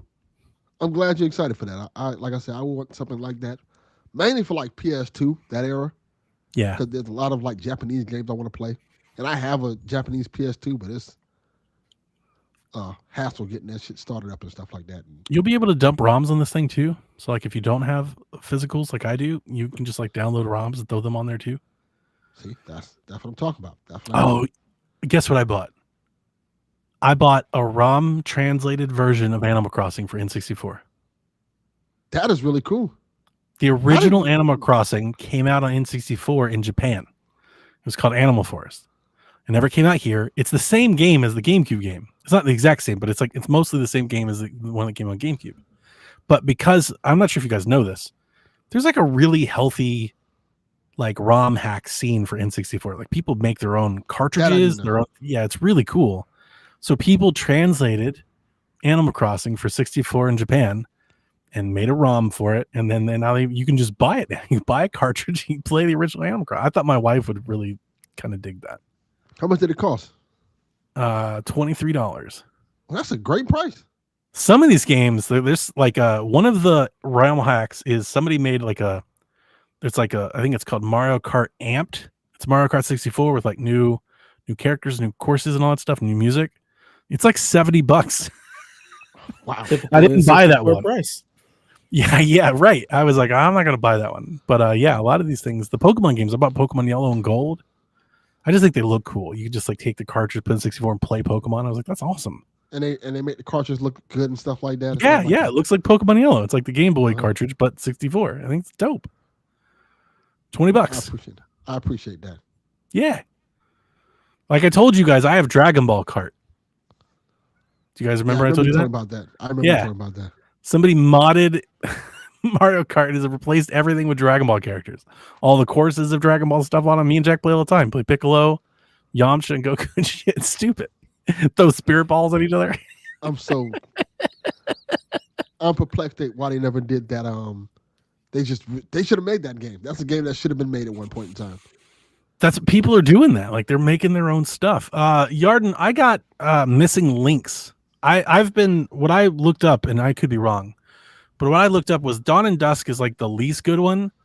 Missing Links is like maybe like the most approachable, like it's good and like it's really good. And then there's another one that people like a lot called Sealed Palace, but apparently Sealed Palace is like kind of cumbersome. You kind of have to find your way through it. And I was like, I don't want any of that. I want something that's like polished and like is Nintendo like. And apparently Missing Links is that one. Okay. So I picked that up and I'm going to give that a try. Cool. Sounds cool. I'm excited. I am. Well, Delvin, now that you're here, have you played any video games or done anything that you care to talk about other than your broken mic? I played that Kong Survivor Instinct game. Wow. It's awesome, right? No. No. It's a cool concept, and I really enjoy the concept of it. It's not a difficult game. It's a 2.5D Metroidvania, and the whole concept of it is it's fucking stupid. It is really stupid with bad voice acting and everything. It's like really like low budget. But the concept is you're this guy looking for your daughter, and as you're looking for your daughter, you stumble on this guy getting killed who just happens to have this little device that controls Kong. So, yes, yes, Dev. What? That's the look you should give. And what happens is you find a device, and the bad guys come to you like, "Hey, give that back!" And you for some reason just start fighting these fuckers with no explanation whatsoever. and you're just running around with this device looking for your daughter, quote unquote. And you have to go into certain sky areas where you hear the beacon going off and collect all these like samples. And when you get all 4 of them, Kong will do an action to help progress the game. Like he'll come move some stuff for you or something like that. You can call Kong to help you. But so you don't even really control Kong. You have to get the pieces. The game is not about you controlling Kong. The game is about the whole plot of the game is it's based off the movies. I think it's based off the first one, right after the first Godzilla Kong movie. Something's wrong with Kong, and he's rampaging through the city. People don't know why. It's like he's under mind control or something like that. So there's certain points in the game where Kong will try to attack you. Those points are pretty cool. Because what it is you'll see Kong come out, and he'll throw something at you, and then he'll try to start destroying the building you're at. You have to hide from Kong. Those are pretty cool elements of the game. But after those elements, it's pretty fucking bad. like the rest of the game is not really good at all. There's this one section of the game that's very early. I'm gonna tell you how fucking stupid this is, right? So very early in the game, you get to this section where this building has been destroyed, right? And this white guy, the white guy's the main character. He strolls up on this black kid's house. And the house is essentially just a room. And the kid locked himself in the room because his dad said, "Stay here. I'm going to get help." So your character randomly goes, knocks on this kid's door, and says, "Hey, I'm looking for my daughter." Kid's like, "My dad said, don't let nobody in." "Oh, why don't you come help me look for my daughter?" The kid's like, "No, my dad said don't let nobody in." "Well, okay. If anything, I can come help you find your dad." And the kid's like, "No." This is a real dialogue in the game. Sorry to interrupt you. I found who is in 2020. Hyperkin announced that they were going to make an N64 console. I remember that. And I was like over the moon. I kept sharing articles about it and everything. And it looked good. Like people played it. It was hands-on and everything. And then you never heard about it ever again. It just went away. Now I look this up. Wow. But yeah. So he asked the kid again. And then the kid's like, "No, my dad said don't talk to strangers." He said, and the guy responds, "Oh, you got me there. Just be safe, kid." And then you leave. Why? What kind of sexual predator shit is this? When you're harassing this kid to come with you. Why? Like this is a fucking weird game. And I don't think they meant it that way. Good it's job just like on really the kid to never open the door. He did what he was told. Yes. I don't think they meant it that way. It's just really fucking bad writing. Like it's really bad writing. Like what purpose did that serve? None. I'm assuming that at some point you'll go back to that area because it's a Metroidvania. The further you go out, you can always go back to that area. Mm-hmm. The kid will either be gone or something happens. But I haven't got to that point yet because I don't think I'll be playing. That's a bummer. I wanted to root for that game. But I knew it wasn't going to be like great. It's better than the other Kong game. Take a drink. Take a drink. He said it. Yeah. It's better than the other Kong game. By far. This game is just low bar. Yeah, this game is just mediocre. That game is terrible. So what is it rate on the Delvin scale? 5. So on an average scale, that's like a 2. Yeah, on the real scale. Delvin's 5 is like a real 2. 2 Dev faces. Yes. But 5 Delvin faces. Yes. Pretty accurate. Wow. Well, I'm sorry that you've had to endure that game. Yeah, I've been playing a lot of stuff though. I'm not. You did that to yourself. Yeah, that is true. This is very true. Now, this is actually Donnie's fault because he the one. I didn't know that game existed until Donnie told me about it. Then I got excited. We were all -1 in the hype and all that. You know, we were, and it looked good. It didn't look good. Hang on, let me rephrase. It didn't look good, but it kind of looked like it had like a story that might be worth playing. You know, like a cheap game but with a good story. And I'm here for that. Me too. You know, yeah, I could do that every now and again. There's nothing wrong with that. Yeah. But yeah, I wouldn't go out of your way trying to pre-order anything. You need to catch that shit when it's on sale expensive. for like 50 cents. You need to get that in a Fanatical bundle. Yeah, you need. That's a good deal. If you get it in a Fanatical bundle for like $10, $5, sure, it's goodbye. $20, which that's what it costs. It's not worth. It's 6 hours long though, but no, it's not too bad. I played the Undisputed. I played a bunch of stuff too. I played the Undisputed boxing game. I'm glad you did because how is that? Shit. It's good. If you like the old Fight Night formula, I do. Like the original, punch. Oh, hang on. I like Knockout Kings more than Fight Night. Yeah, Fight okay. I think it's Knockout Kings because Fight Night is the one we used with the sticks. Fight Night's like the newer one. Yeah, that was the EA hit stick shit, and that's not my favorite. No, Knockout Kings. It wasn't always. It wasn't always that. You're right. I was going to specify early Knockout or early Fight Night is good. Yes, early Fight Night. But like Fight Night 4, nah. No, like when you use the front four buttons versus the sticks. Yeah, like I need the jab, the hook, and the cross button. Yeah. It's We're that old. same feel. I need the button masher if I'm boxing. Yeah, I'm not trying to move my sticks. Ready to rumble. I want the Knockout button. Kings. Yeah. Yeah. Man, Knockout Kings with it. I used to beat the shit out of them. Like, that was so good. It's good. My only complaint is, and this is a more on me. It has modern fighters in it. I'm like, I don't like none of these motherfuckers. Who are these people? Yeah, I don't know these modern fighters. Give me the old people. They're like, hey, you got to pay the DLC Russians. if you want the people that you like. Like, oh shit. Let's go back. Let's give me Roy Jones Jr. De La Hoya, Jones, Tyson, Vargas, yeah. Ali. Yeah, they're like, you got to get the DLC for that. Let me get Rocky Marciano in here. Rocky Marciano, yeah. That was the cool thing about Knockout Kings. You're like, I'm a Mike Tyson versus Rocky Marciano. Like, yes, it was wild. Use the button. Vander Holyfield versus Muhammad Ali. Yep. God damn, that game was good. They should remaster that game. Well, this is the closest thing you're going to get to it. Well, I'm still not buying it because it's not the same. Yeah. I've seen clips of it, and I was never all that. I wasn't interested. Yeah, I was like, oh, a boxing game. Let me tell my friends who play those because I haven't played a boxing game. This reminds me of there's a boxing game on Switch. It was like this cheaper mobile game, and this looks like they took that game and put more money into it, and it's like this game. You remember that mobile game that was going around a couple years ago? It was a boxing game. I'm trying to think which one you're talking about. This game has a pretty good looks pretty good.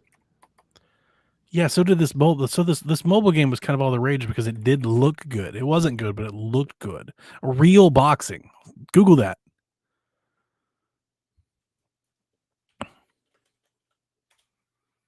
And like when you see side by sides, like screen, like it looks the same. Like I don't know if it's the same at all. Yeah. Like I wouldn't be surprised. I remember this game. Real Boxing 2. Yeah. So when I saw Undisputed, I was like, oh, is that like the same thing? Is it like the new version of that? No, this is better. $4.99 on Steam. Well, I'm sure it's better. Like I would hope it's better. Like, yeah, but I like you almost see like the evolution, like where they start because there's like I don't know. I think there's like 3 real boxings. Like I'm not like demeaning. It's a popular game. Like that game had legs for like a small game. That game took off. Yeah, I remember Real Boxing. I think they had Rocky in the game.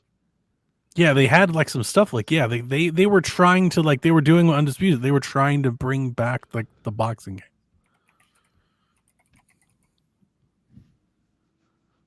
Yeah. Undisputed 71 on Metacritic. This is being made by Steel City Interactive. Who do they do? I think this is the only thing they do. Yeah, I don't know if these are the same. I mean, it doesn't look like they're the same, but similar thing. Sweet. Glad you're somewhat enjoying it, Delvin. Yeah, I'm playing some other stuff too, but I gotta get some more time into it. I'm playing a lot of stuff. How you liking the Life is Strange? I'm glad somebody is. I like what I played so far, but I gotta keep getting deeper into it, and I gotta play the Bloomhouse game because that's getting pretty decent reviews. Really? Yeah. Wow. I think it's like want to say what is I can't remember the name of it now. But if you have Real Boxing had Creed. Okay, there you go. They did the whole Creed Rocky thing. There you go. Yeah. If you have PlayStation Plus, there's a trial for that Blumhouse game, and I think. Oh yeah, no, I did see that. Now you've jogged my memory. Yeah, I did see that. It is getting good reviews. It's like in the 80s. Yeah. I'm still gonna play Crow Country first, but like I kind of threw it in the wish list. Like I'll play it one day. Yeah. I'll try it. Yeah, well, if you got PlayStation Plus, you can play it now. Play the whole thing. Yeah, but I don't have any time to play anything right now. Yeah. Play it while I don't, but Haley does. Twitter games. What are those? I have no we time. don't do that here. Play a video game. All right. Right. It's an hour, and I guess it's time to get to the news. The news, and I'm going to do a bumper because fuck it. Fuck it. Why not? Let's see here. Let's do one we haven't done in a while. You know what? Suck it, YouTube. Terms and conditions. Hey, Don, is that the way you move on the internet? Now read that news. Still loving Sean got there. He got there. He got the note out, and that's so much better than half the people that are singing at the Rock Hall. Good on you, dude. Dude's got pipes. Yeah. Capcom has announced Monster Hunter Wilds will have an open beta test. It's later this month, early access, a week early for PlayStation Plus members on October 28th. Timed exclusive, open beta. Good for them. The most ridiculous shit. There's a controller and PlayStation 5 plates for Those Monster plates Hunter are so Wilds. lazy. I like the plates. So I think the controller's kind of lazy, but I do agree with you. It is kind of lazy, but I don't mind them. I mean, if the controller's red, why not make the plates red? Like, come on. See, I'm like the opposite. I like the plate look, so I'm like, why is the controller red? Of course, this would be, of course, how we would see this. Yeah. Like, of course. Like, literally, I had the opposite opinion. I was like, why is the controller red? I was like, why are the plates red? Why are the plates black? Like, come on. But it's in Japan, so if you want them and you can't get them, you need to import them. So get on Play Asia or something and go buy them. They're available now. You can buy them right now. The art director at Guerrilla was in an interview this week as the Lego Horizons is doing previews, and all the people are putting their stuff up. I'm excited. Then an interview, and I do think it's unfortunate because I read the interview and it was a good interview about Lego Horizons, but the only thing that's coming out of the interview is the following quote. When asked about Killzone, he said, I didn't write his name down, I forget. It's like something Paxton or Paston or Pistache, or I don't remember. We're done with it as a team, is what he said. Speaking to Killzone, we're done with it as a team. As a studio, we need to refresh the palette. It was by choice the opposite of Killzone. I think the themes that this story and the characters represent are relatable for all ages and people, like having a found family of friends and finding your place in the world, much like PSVG. That wasn't the quote. I'm ad-libbing here, but yeah, I think we get it. AKA Killzone wasn't making us money. This bitch is. So we stick. Well, that's for sure. My only real read on this is like, I think that's fine. I think Horizon is way more lucrative and just better than Killzone ever was. And for the folks that are upset that, like, I like Killzone too, but like, let's just call a spade a spade. It wasn't really moving the needle. Now, if you want Killzone to come back, and I kind of do, I think it'd be fine. PlayStation has a shit ton of studios. They have the Concord people and Fire Sprite and all these people. Let them remaster one.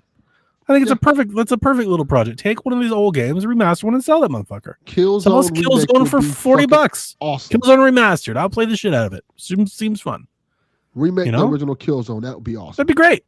Yeah, absolutely. And I think it would sell. Color. I think it would actually sell. You remake Killzone and update the graphics and add, like get some multiplayer going. People buy that. Yeah. More people buy that than Concord, and they spend a lot of money doing that. So I don't understand why you wouldn't do this. I think I still have the original Killzone trilogy in plastic. People should play Killzone Shadowfall. If you want somebody to make Killzone, go play Shadowfall. I like. Did you beat Shadowfall? Because most people didn't. Yeah. I did not. I love Shadowfall. Shadowfall's great. Though. The people in the Discord were like, "Does anybody buy hardware for?" And I didn't because I was busy. I didn't have time. But I was sitting there thinking, I was like, I would 100% bought a PS4 because I was like, but I can play Shadowfall though. Like that was the game I bought with the PS4. I bought Shadowfall. Me too. I bought it too. I bought Shadowfall and Assassin's Creed 4. Yeah, I didn't buy bought it for Assassin's Creed. Shadowfall. Black Because Flag. Assassin's Creed I on bought Black Wii U. Flag and Shadowfall. But Shadowfall, I bought Shadowfall. My day one games of PlayStation 4 were Shadowfall, NBA. I remember NBA of 2K course. looked amazing. And what is that? Resogun. Yeah, Yeah. same. Resogun, Shadowfall, and AC Black Flag were my day one Yeah. PS4 buys. Shadowfall, Resogun. I don't think Killzone is a Jackson. great like launch game. It was. Yes. Yeah. Still pretty. So it's so beautiful.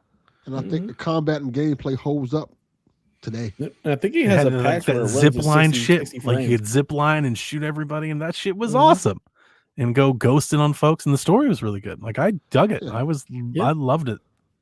First day, game was awesome. Very well made first person shooter, story based first person shooter. We don't get stuff like that no more like we used to. Yeah, because They nobody wants should to play the campaigns anymore. They just want to play. I'm not even gonna lie to you. They should port that game to PC. Put that fucker on Steam and let people play it on Steam Deck and shit. That would be awesome. That would be awesome. It would be great. You don't even have to remaster it. Like literally just put Killzone and like Infamous Second, put them on Steam and people will buy them. Yes. Yeah. Put them on That'd be both. great. It'd be really cool. I would play Killzone. If I could play my ally, absolutely. I would do that. Alas, That'd be fun. That's not happening. No, They're done no. with it. Just nothing but Gorilla.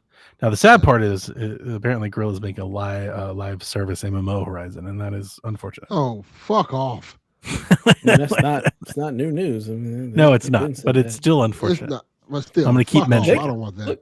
Look, please feel free to make it all you want. I'll just be playing Horizon 3. I don't give a shit about this. Well, live we're getting the game. service game first, so That's Horizon fine. 3 is I don't further need it away right off. now. How many I'm okay times with do that. we have to tell You know what we don't Horizon want 3 this is? shit? Lego Horizons. That's Horizon 3. I'm not playing that. Aww. Oh, I don't want to play no damn Lego game. I'm good. I'm so excited for Lego Horizons. I have no idea when I'm gonna play it, but I bought it and will play it at some point. But really excited. Looking forward to it. Whenever it happens. We keep telling PlayStation we don't want these multiplayer games trying to give us, and they keep trying it. Yeah. The Last of Us failed multiple times over. Please stop. I think people were stoked for Last of Us multiplayer. They were excited for whatever it People was were gonna going to be. buy that. That's the one they would have sold. That. They couldn't get it to work. Clearly, something happened. Couldn't find the fun. They just yeeted it. Yeah. Yeah. Stop wasting Concord money. though. They found the fun with that. Concord's going to be like an evergreen shit post. Yeah. Like it's just going to be so easy to pull that card. Sometimes you gotta do what you know. Yeah. You guys are good at first-person action adventure games. Keep bringing us those. That's what we want. I think campaign shooters can fit in there. You don't have to be third person. Like Killzone, Resistance, they had good. It was like Wolfenstein. They had good solo player, single player shooters. There's nothing wrong with that. Yeah, I don't come to PlayStation for your. But financially, it doesn't make sense. Make money. This era. That's the problem. Concord did. No. They were trying to problem. I agree. I don't think Concord made sense either. How many of those dumbass games they came out with? Don't they have like a dozen live service games in the works? The Horizon MMO does? That makes sense? I don't think that makes sense either. I don't think much Horizon World of Warcraft be like the most amazing game ever. What was the other card game they made earlier? Possible, right? That should have been Twisted Metal. Oh, yeah. God, that should have been Twisted Metal. That should have been just like a use case to make Twisted Metal. Should have been a it's just demo. stuff like that just makes no sense to me. Like, why do this? Just you have franchise that people want. Use those. I mean, I think it's also people just trying to create something. Like it is. Some of these games still we're about to get into that want to make stuff. on the Ubisoft stuff. We're going to revisit this, but yeah. Speaking Let's of, get into it. Ubisoft has broke up the development team that made Prince of Persia: The Lost Crown, and they've spread them across new projects. This comes reportedly, according to Inside Gaming, after a pitch for a sequel was denied. The reason that was denied, I didn't write this down, but Ubisoft, or at least in the reporting, was that the game just didn't reach as many players as Ubisoft hoped. Ubisoft expected Prince of Persia: Lost Crown to sell with the other like super popular Metroidvanias. So like I assume that means Hollow Knight, Ori, that sort of thing, right? Mm-hmm. Dead Cells, maybe. And it didn't. They reported that the game sold 1 million copies. That's where the game is right now. It's around 1 million copies. And apparently they were thinking they'd get 4 or 5. I don't know what Hollow Knight Put and it on Ori Steam. sold. Let me ask the question, because I don't know this. I'm gonna go find out. What did the Hollow Does Knight this game come out on Ubisoft Plus? Mm-hmm. Oh yeah, Day it was one. there the day one. Yeah. Mm-hmm. I'm curious how many people played it on Hollow there Knight instead of sold buying 3 it. million copies. Now Hollow Knight also wasn't $60. Hollow Knight was like $15.99 or whatever. You know, Neither was Lost Crown. Lost Crown was 50, right? I think it was 50. Yeah. Yeah. Should have sold it at 40. Like I think a better price point would have been 40. And they also should have put it on Steam. Ubisoft needs to stop trying to put everything in their Uplay with their launcher. Like, you know what? Matter of fact, like all companies, stop not putting your games on Steam. Ori sold 10 million copies. So that's probably what they had in mind. I don't know why you would think that. Like, I'm just saying that's probably what Ubisoft thought. Why? They're like if Ori can do it, surely we can. We have a name property. What data do you have in the Prince of Persia that would make you believe that this would be a 10 million seller at this point? You had that Prince of Persia remake that has still not come out. That was announced who knows how long ago. Sure. The last Prince of Persia game before that, I don't think anybody liked, and it didn't sell well. So you put out a return to the roots for this game. So it doesn't have the cachet that it used to, and you think it's going to sell Ori numbers? Ori sold for $30. It was $30 at launch. Yeah. The price wasn't there, and if it's in Ubisoft Plus already. Yeah, they thought they had a premium. Just played it there. I'm going to play another card. Hard. The game is hard. It is. I'm going to play another game. I'm going to play another card here. Ubisoft has to realize that they've conditioned their customers not to buy their games at launch. Yep. Yes. And that's siphoning off their sales. And they're like, we're not selling enough games. It's like, yeah, because you've told everybody that if they just give it a month, they'll save half the price. You got to stop doing that. And I don't like saying that because I like getting a good Ubisoft game on sale. I'm a big fan of that. But there's a reason why Nintendo never puts their games on sale and it's become a meme. Oh, I'm going to give the game for $40. Yeah, because Nintendo values their property. Yeah. Like, yeah, because that's how much fucking Mario costs. Right? I think Ubisoft needs to pull that page and kind of get back to that a little bit. They really got to stop this counter game so soon because, yeah, we all know there's going to be the Ubisoft bin. Everything's going to be half off a month later, and then Black Friday, even cheaper. As soon as Ubisoft announces a game, there's 1,000 tweets being like, I can't wait to get it for $20. Like, it's literally the go-to move. So if they're like, if the Lost Crown didn't sell super well, and they're like, we just didn't reach enough people, it's like, yeah, because everybody was like, if I wait, I'll get the game for $10. Yep. So I think it's on sale right now. So ridiculous. The decision to move on from Prince of Persia: The Lost Crown, any additional sequel, was made around May of this year. Most of the team have joined the development for Beyond Good and Evil 2, which was revived in 2017. Hang on. Again, it's never coming out. Pause. All right. So you won't greenlight a sequel for Lost Crown because you don't think it'll reach enough players to warrant its development. Yet you will spend 10 years making Skull and Bones and 15 years making a sequel to Beyond Good and Evil 2 that I'm sure will never actually come out. And you'll cancel Heartland and you'll make Rollerball. And these are the decisions when people are like, Ubisoft stock is low and then it'll be bought out and they're going to lay off people. These are the decisions that I keep thinking of. It has nothing to do with their games and their viability and their marketability to customers. It's these projects that are successful are carrying the weight of all the projects that aren't. What are you doing developing Beyond Good and Evil? You're like, so we're going to cancel Lost Crown 2, but we're still in on this Beyond Good and Evil thing. Yeah. I have cut your losses. Yeah. It's ridiculous. It's just absolutely absurd. As much as I want Beyond Good and Evil 2, I just don't believe that game's ever going to come out. It's been in development for 30,000. Like, even if it comes out, like I'm of the belief I don't know if it's going to be good. I can't imagine it being good. I really can't. That's my worry more than actually coming out. Is it any good? I can't imagine it being good. I really can't. We've talked about this before. I'm really bummed that we are reached a place in the video game industry when you don't hit. It's like a Netflix thing. If you don't hit instantly, it's nuke it, start over. Mm-hmm. You know, like Avium. Okay, you kicked out your first game. It took a loss. So make a second one and see if you can recoup it. Get it out there. Get people playing it. Like we used to do that. Like games weren't pitched one at a time. Games are pitched in trilogies. We're going to take a loss on the first one. We're going to introduce everybody what it is. We're going to make it back on the second and the third one because those games would be cheaper to make because we've already built the engine and the assets to make them. Mm-hmm. So let's keep going back. It's like we've lost that plot. Like that just doesn't exist anymore. I don't know why. Maybe it's not financially viable right now. Yeah, we've just lost it. Like that's not a thing anymore. If it's not an instant hit, shut it down. Man. The industry is in such a weird cancel the season. Everything has to be so profitable right away. Like there's no more. Let's create something. Let's actually make art. This first game is to get it out there, get people to know. And it was incredible. It was one of their best reviewed games in years. Everybody loved Lost Crown. I love Lost. It was great. It's awesome. So go back to the well. Do it again. Guess what? Ori did. Mm-hmm. Do it again. What happened? Oh man, I don't know. I can't call it.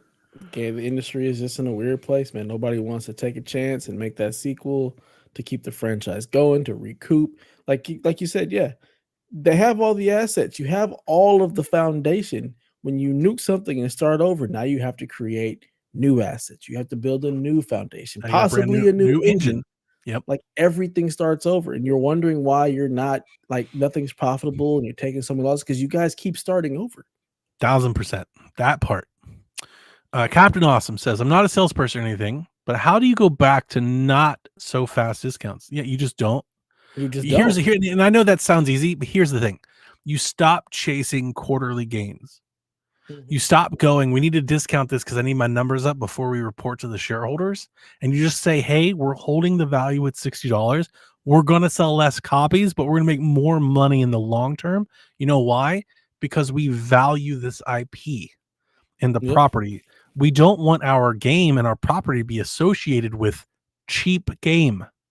Yeah. That's the problem. And I think when you have a new IP, I think you can get it out there and go cheap, like find market share, find people. But this is Prince of Persia.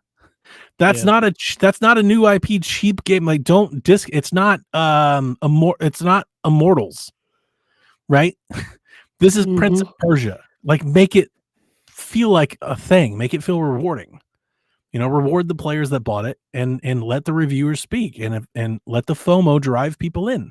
You want to play this awesome game, this game of the year contender? Yeah, it's going to be $60, $50. You're going to give us your money.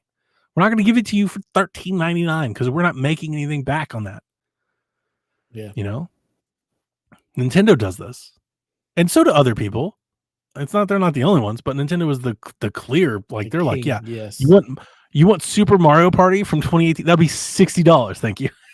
Yeah. Like you go fuck yourself. Our value doesn't go down, sir. I don't care. Doesn't go down at all. You're lucky we don't raise it's it. Still great, right? It's still great. Why would we charge you less? Because it's older. Doesn't like that's the thing. Just because the game is old, why should it be discounted if it's still the same game? In fact, the game is probably better now than when it came out because it's been updated and there's patches. Why would it lose value? Why should it be sold for less? Doesn't really make any sense. Nintendo got it right. They get it. They truly value their product. Yep. And people still buy it in droves. A dozen employees were moved to Project, I'm going to say OVR, which is the next mainline Ghost Recon game that's in development. And then here's the fun part. We're going to have a fun time with Rebecca this weekend with Delvin. A dozen have also been moved to Project Steambot, a Rayman remake in development at Ubisoft Milan. They're making Rayman again. Fucking let's go. That's cool. That's really cool. That is cool. It's long overdue. Like, get back to Rayman. Make that shit again. That's easy. That's easy money for them. You know? Ubisoft has started, and so Insider Gaming reported this, and then Ubisoft responded with an official comment. Ubisoft has started an exploration phase on the Rayman brand. As the creator of Rayman, Michael Ansel is being consulted to ensure consistency with the universe. So they brought him back. They were preparing to bring back Rayman. It's probably 3 or 4 years away, but still, Rayman is on the way, and that is very exciting for me because I love the Rayman games, and it's been way too long. Never played a Rayman game. Super fun little platformers. Yes. You know, and I really like the UbiArt games and like the cheaper Ubisoft product, like Prince of like I'm all for all of it. Like I don't understand why we don't have a Rayman game every year. like fucking get it going, guys. What are you doing? You know, like even when we don't have a mainline Mario game every year, guess what? We have a remake, we have a spin-off, we have a Mario versus Donkey Kong. Like they know how to make money out of their smaller assets, and I don't think Ubisoft does that well at all. They're terrible at this. They have so many great properties. Like, guys, get it together. You know? But for whatever reason, Ubisoft feels like they swing for the fences. They were trying to hit a home run every single time at bat. And it's like, how about you get on base a little bit? You know? How about you load the bases and let Assassin's Creed bring you the fuck home? You know? All these little teams you have need to be making smaller games, get them out there.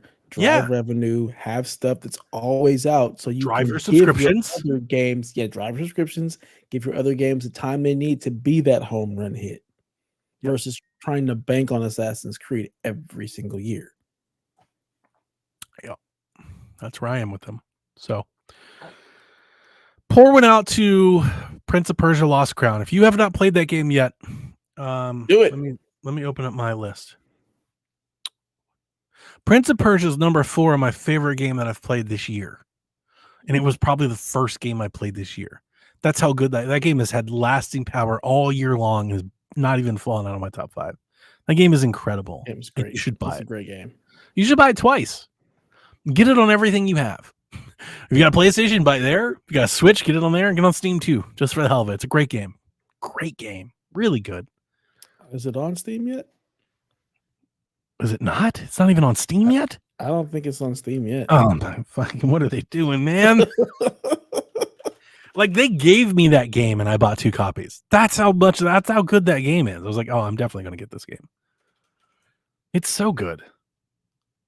What a bummer. Okay, it is on Steam now. Because I know it wasn't on there for a while. This will be a fun talk. It came out in August on Steam. Video game hardware spending has fallen from 445 million to 251 million, a 44% year-over-year drop. The fall represents the lowest amount spent on hardware in September since 2019, when revenue was at 242. So we've come back to the norm. So after the COVID boom and everything, we are back to pre-COVID now. Yeah, Xbox Series systems fell 54% from last year. So 45% drop in PlayStation 5 sales. The Nintendo Switch saw a 23% decline, and year-to-date hardware sales total units, are down 30%. Makes sense. I mean, at this point, if you don't, you already have the console. You already have the hardware. There's nothing new to buy. You probably have what you want. So we don't have everybody. Like everybody from the previous gen has not bought a new system. Yeah, I'm saying if the people who want one got one. At this point. Sure. There's nothing. Well, hang on. No, I don't think so. I disagree. And I just think we're missing out a specific market. These new consoles have not gotten cheaper. And therefore, the casuals, they haven't bought in. Correct. I think there's a large part of like video gamer. They're just not going to pay $600, $500 for a console. They're just not going to. They're like, yeah, it's just too much. I'm going to keep my PlayStation 4 or my Xbox One X. I'm not paying you $500 to play a new console, especially 4 or 5 years into the gen. Yeah, the same games that I've already been getting. Yeah. Shut up, Daniel. I think all the diehards, 100% with you. I think they've got their console, but all the other folks are like, why? I play Fortnite and Madden and Call of Duty, and I can play that right here, and it's fun. Yep. Looks fine. Yep. NBA 2K, Madden. Why do I need to buy a new one? I can't see the difference on my 4K TV anyway. It's the same. And it is interesting because I think this is very telling in a lot of different ways. One, like I as the Xbox, like we keep talking, we've talked all year long about their position in the market. And they just revised their consoles, and we saw that they raised their price while lowering their costs. And I think they're trying to make up for a lack of revenue. I think this shows both these sales and their strategy. They're not interested in trying to earn market share. Like the days of them taking a loss to win, that's gone. They're not doing that. They're like, look, this is our market share, and we're going to try to make the most money off of what we have while we can, you know? And I don't know, it's kind of bleak. But at the same time, you can't even blame them because you got PlayStation over here. They have all the market share. And you think, and sometimes they do, like there was I think not this year, but last year they had like a really steep discount holiday season where they were really going hard, driving market share. But since then, we've seen them, they've raised the console price like twice and raised accessories and introduced a more expensive model. So like everybody's costs have gone up. And I think the reason Nintendo's is only down 23% is because their hardware is the cheapest and it's the oldest. Their shit is like 8 years old. They're like, yeah, you can have one if you want. Like, like it's, like I don't think they're taking a loss on anything. We've been hearing all year long about the state of the industry from these industry heads, from Phil Spencer, from Sean Layden. Especially Phil Spencer keeps talking about a lack of growth and why. And like you realize, why would Xbox go super hard to try and win market share? Why would they have timed exclusives? Why would they buy exclusivities? Why would they sell their consoles at a loss when they are fighting over a smaller portion of a much smaller pie than they were 5 years ago? 5 years ago, there was 200 million consoles. Now there's like 125 million consoles. So it's smaller pie. And now they have a smaller percentage of that pie. So it's like, yeah, you could spend $50 million trying to win market share for what? 5 million consoles sold? It's not worth it. And I also think this is why you don't see an Xbox Series Pro. It's why they didn't come out with like a crazy new. They're like, no, it's the console. Here's the Series X, and you can buy it. It's $500, $600. Here's a larger hard drive and some speckled shit. Enjoy. Yeah. I didn't put this in the notes, but I did see a tweet. I think it was Steven Totillo. He said that the Xbox Series S and the X split, based on the latest Circana numbers, are a dead heat, 50%. Wow. Isn't that wild? That's crazy. You've got one console that doesn't do 4K or anything at all, and it makes up 50% of their total consoles sold. That means 50%, and probably and more because of you've got the disc-based S now. More than 50% of Xbox's entire customer base doesn't have a disc drive. It just doesn't. It's not a thing. And as much as I hate to say it, this is why we don't get a Hellblade on disc. Yeah. Yeah. They're selling it to 40% of their own customer base, which is already small. And it's on Game Pass. Like how many copies would they sell of Hellblade 2 on disc if they actually put it on disc? 8 copies. 500,000? Is that maybe more? Is that enough? Like, is that? I feel it's generous. Worth printing? Is right. Worth printing the disc? Right. Exactly. That's kind of the point. That's kind of where I'm at. Yeah. That's what these numbers mean to me. It's unfortunate, The PlayStation 5, the disc editions make up 82% of all PlayStation 5 sold. So PlayStation's on the entire opposite end of the spectrum. Xbox, more than 50% of their entire clients have zero physical media at all. PlayStation, 82% of their clients have a disc drive. We like our disc drives. We don't play about that.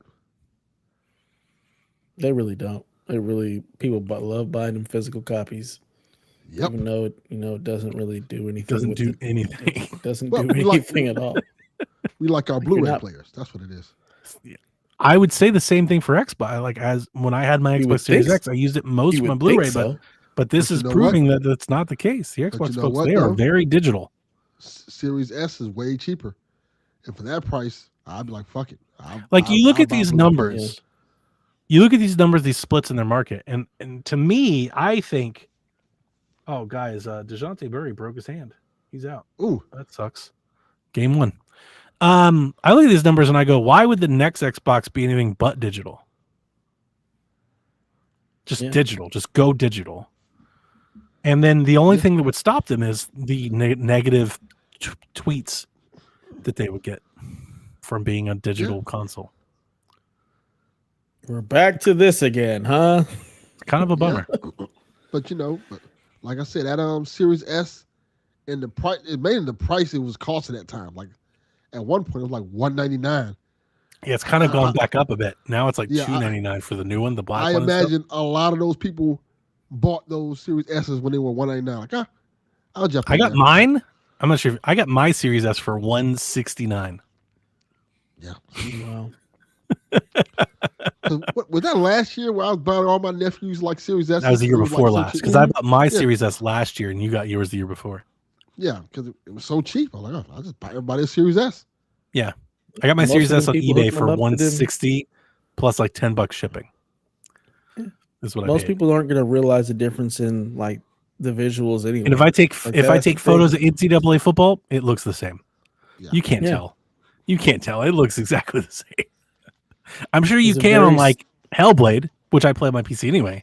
But like on NCAA football, like what I play on my console, you can't tell. Madden looks the same. It looks the same damn game. The vast majority of gamers cannot tell the difference between the Series S and the Series X, and they don't care. Like there's a certain niche portion of gamers who bought the systems when they came out that actually care about and see that. But the vast majority of them, 4K is 4K. It looks the same as my PS4 did, as my Xbox One did. Like it's just the newer thing. It's a little faster. 4K even upscaled. Like it's really a matter of like I don't want black bars. Like just fill the screen and I want to play. I don't really care if it's 1080p at 4K. I just want it to fill the screen and it feel big. Correct. Yeah. You know, the crazy thing, I didn't talk about this, but you know, when we had the hurricane and everything, I was telling you about the tree and everything, and the power went out. So Jack and my father-in-law, they hooked up the generator so the pump didn't go bad. Jack told me the other day, he goes, yeah, why the power was out? Because the power was out for like 10 hours. He goes, I brought my Xbox downstairs and I hooked up the portable screen and plugged into the generator and played Xbox. I was like, that's fucking crazy. That's awesome. I've really turned on the Series S. I've turned over a new leaf. Good job, Jack. Last of Us 2 got a pro mode update. So did all kinds of shit. Like we talked about Alan Wake got it. Like they're kind of rolling all this out. But Last of Us 2, I just wanted to point out since the first party game, the pro mode is at 1440p with PSSR upscaling it to output at 4K while maintaining a target of 60 FPS. So I don't know if it holds that the whole time or if they're just putting that in to save their bacon, but it looks like you're going to get a 4K picture at 60 for Last of Us 2 on PS5 Pro. That's pretty cool. Yeah. I mean, it's They cool haven't put being- Last of Us 2 on PC, have they? No. You think they will? Not yet. I think they will eventually. Yeah, soon. I don't know about soon. Yeah, Do you think it'll be out before the show? That's a good question. Maybe. Yeah, I don't know. Aren't they breaking the show up into 2 parts? I think they're going to do Last of Us 2 over 2 seasons. And I think the guy said maybe 3, which I agree. And I actually think that might be a better way. It makes sense. There's a shit ton in Last of Us 2 that you could do more with. And I think might make that story feel better. I agree. When I remember that game in the back, I'm like, it's like a fucking fever dream. You go from Last of Us with Ellie and Joel to like a group of 8 people to like scaffolds in the sky to a civil war to California. Like, what the fuck is going on? like somebody save this man from himself. You know, it's like break it up, develop it a bit more. I actually think there's maybe a lot of meat on that bone. You could probably tell that more cohesively. Like when I think of that in a TV picture, Like I look at Last of Us 2 as like 4 seasons of The Walking Dead. Like there's a lot there. There's so much there that you can do. It's a ton. I'm here and for it might be Let's better go. that way. It might be better that way. It definitely cannot be told in one season at all. Two is pushing it. 3 makes a lot more sense. There's the pregnancy thing. Like it's like they hit so many of the highlights without all the nitty gritty. And it's like, yeah, but you need this story's too detailed. The nitty gritty is so there's so much to it. You can't there's nothing to really omit from that story if you want to tell it correctly. Correct. Yeah. Netflix closed their studio Team Blue. And if you don't know what this is their AAA studio in California that like Joseph Staten from Halo went to. And I also think this is the studio, and I may be miscorrect here because I didn't write it down. I think this is a studio they hired a bunch of like Overwatch folks. They were working on like a multiplayer or something. And this was their big project. They've been working for a couple of years and they just closed the studio. Rebecca chimed in, and she wasn't the only person. I've seen a lot of people who were like, Netflix gaming shut down. That's not the case at all. They just closed this one team. So this one project, Netflix shut down. And we didn't know what the project is. Here's my thing with Netflix. Why would this come as any surprise? Every show that's your favorite show on Netflix never gets all the way done. It gets maybe a second season if you're lucky. Not even maybe a second. Most don't get a second season. Yeah. Most what makes you think that they're going to actually put out any AAA game? Ubisoft is like Netflix. They're closing even good stuff. They're like, I like that show. They're like, nope, didn't have enough viewers. Shut it down. It's like, do you want to at least try season 2 or 3 and maybe you get more? Nah, we're done. Yeah, so it brought in people from the Overwatch executive producer, people from Halo, people from God of War. It was going to be a multi-platform AAA game with an original IP, and we'll this is how I'm never feeling today, guys. Ever. I'm not sure if you can tell I'm getting louder. I'm a half a bottle in. It just seems like same old Donnie to me. So I could tell in a minute. I was like, oh, you're getting loud. You're getting drunk. Like this is the thing. Yeah. This doesn't surprise me. This is why I've never had any faith in anything Netflix gaming because I feel like it'll only be ever half baked. I think you're right. CD Projekt Red has expanded their playtesting for the first time to North America. So if you're not in the gaming industry, you can sign up. You can go to CD Projekt Red and you can sign up to playtest their upcoming games if you want to get into it. There's an application process. I thought you folks might want to like that as they roll out. I know they have a Witcher project, like a remake in the works, and then they have another. They've talked about they're working on some sort of sequel Cyberpunk game coming out too. Yeah, so they've got stuff, and if you want to get hands on early, go put your application now because I'm sure they're gonna have a fucking laundry list of people to pick from. Yeah, I'm that way too. I have.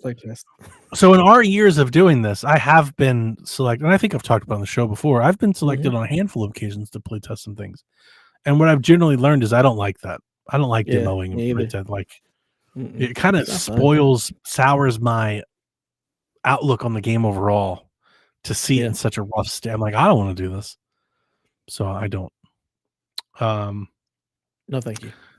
Delvin and Haley, she's still here with us. Dragami Games is planning, quote, big new content for Lollipop Chainsaw Repop. Company president Yoshimi Yasuda said on Twitter, quote, we want to make sure it's something everyone will want to play, so we'll let you know when we're ready to start development, and we will continue to add costumes in the meantime, so stay tuned. Apparently, they're about to make something to Lollipop Chainsaw that never existed. I don't know what that's going to be. I presume it's probably going to be like some sort of bullshit multiplayer mode, but maybe they're going to make some sort of story DLC or something. I don't know what they're planning on. That'd be cool. They're thinking of making something. Is it cool? Probably not. I'm with you. Whatever they want to do with Juliet, I'm going to play. But my initial reaction is the moment you add your own content to a Suda game, I think you're going to piss fans off. Like, I don't think anybody wants to hear that. That'd be like if you remade Metal Gear Solid and you're like, we added our own character in it. People don't want to hear that. Like, people be super mad. I think this is going to be like some sort of challenge, arcade mode. I think it's going to be something like that. I don't think they're going to do like story deals. I don't think that's going to be a thing. You're probably right. I think they're going to be like, how can we remix the assets we have to make something new and sell it to people? I think challenge rules or something like that. Yeah, that's what I'm thinking. Maybe like a hard mode or something, like some sort of new mode, like a permadeath, something like that is kind of where my head went. But you never know. Maybe they are going to be like, and I don't know, here's Travis touchdown in nowhere. You're like, what? I don't know what they're planning to do. We'll find out. It's not that. I know it's not that. But for rumors this week, I just have like a debunk. There were rumors going around hot and heavy yesterday. Wolf Among Us 2 was canceled. Telltale has come out and said that, yeah, it's definitely not the case. Or not Telltale. Skybound Games, right? Is what they're called now. Skybound. Does that thing even have a release date? No. We have no idea when that thing's coming out. I seriously thought, I think last year I was like, no, like for sure it's out this year. Now I have no idea if it's even coming out next year. I have no idea. Yeah. I think the Switch 2 comes out before this game comes out for sure. It's going to come out next year, I think. You think so? Yeah. I replayed it this year. This thing has been in development forever.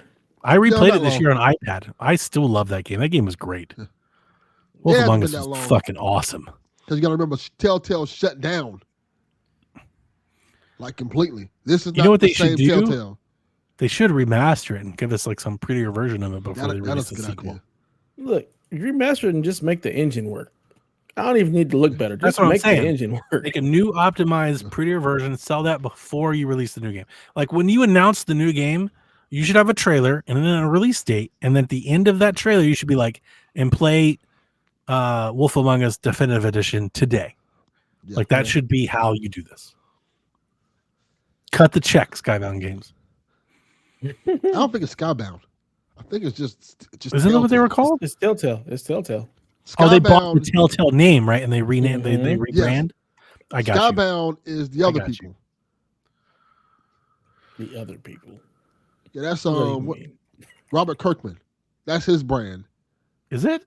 Oh, so I have the wrong people altogether.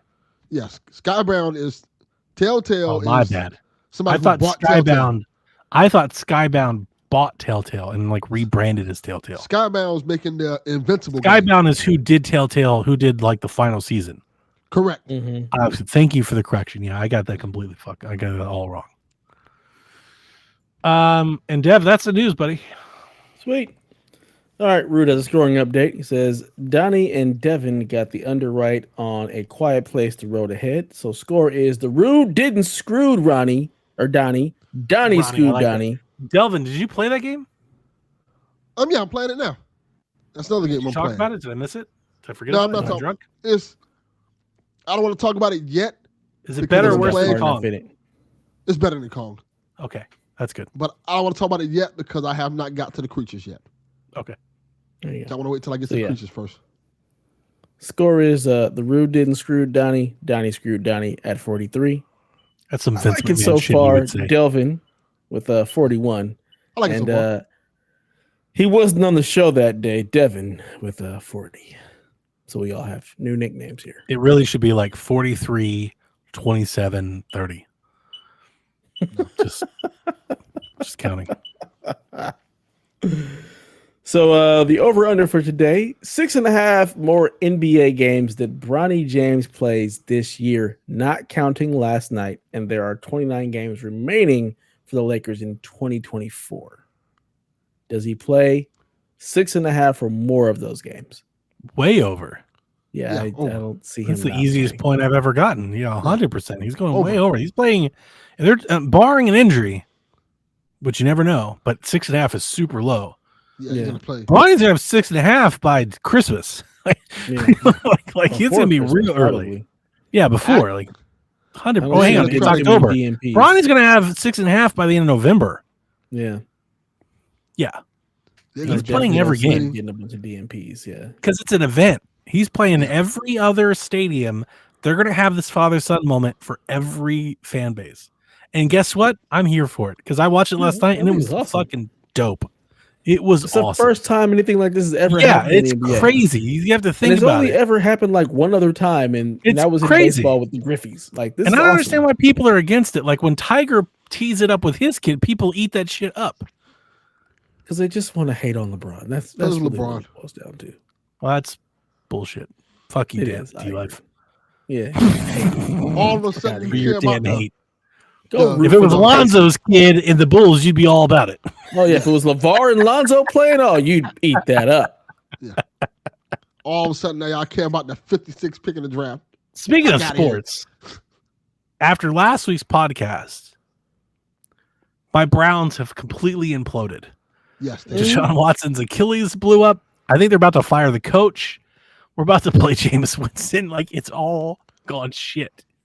And only the Browns, like, they are going down in flames. Today, the coach announced that he no longer is having play calling duties.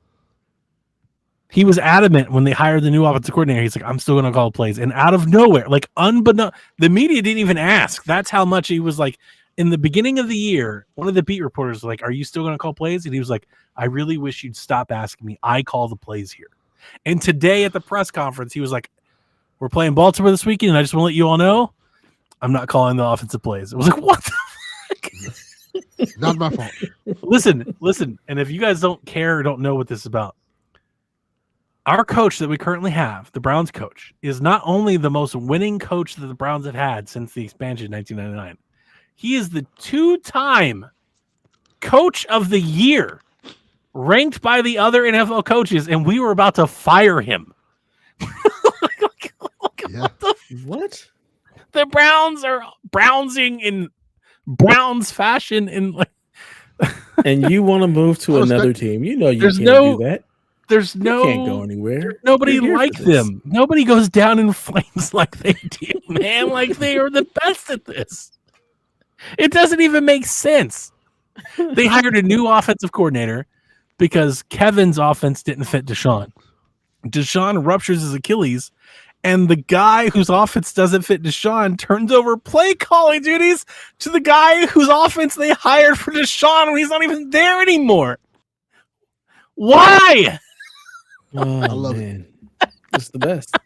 I respect that coach. Like, fuck y'all. I bought a hoodie.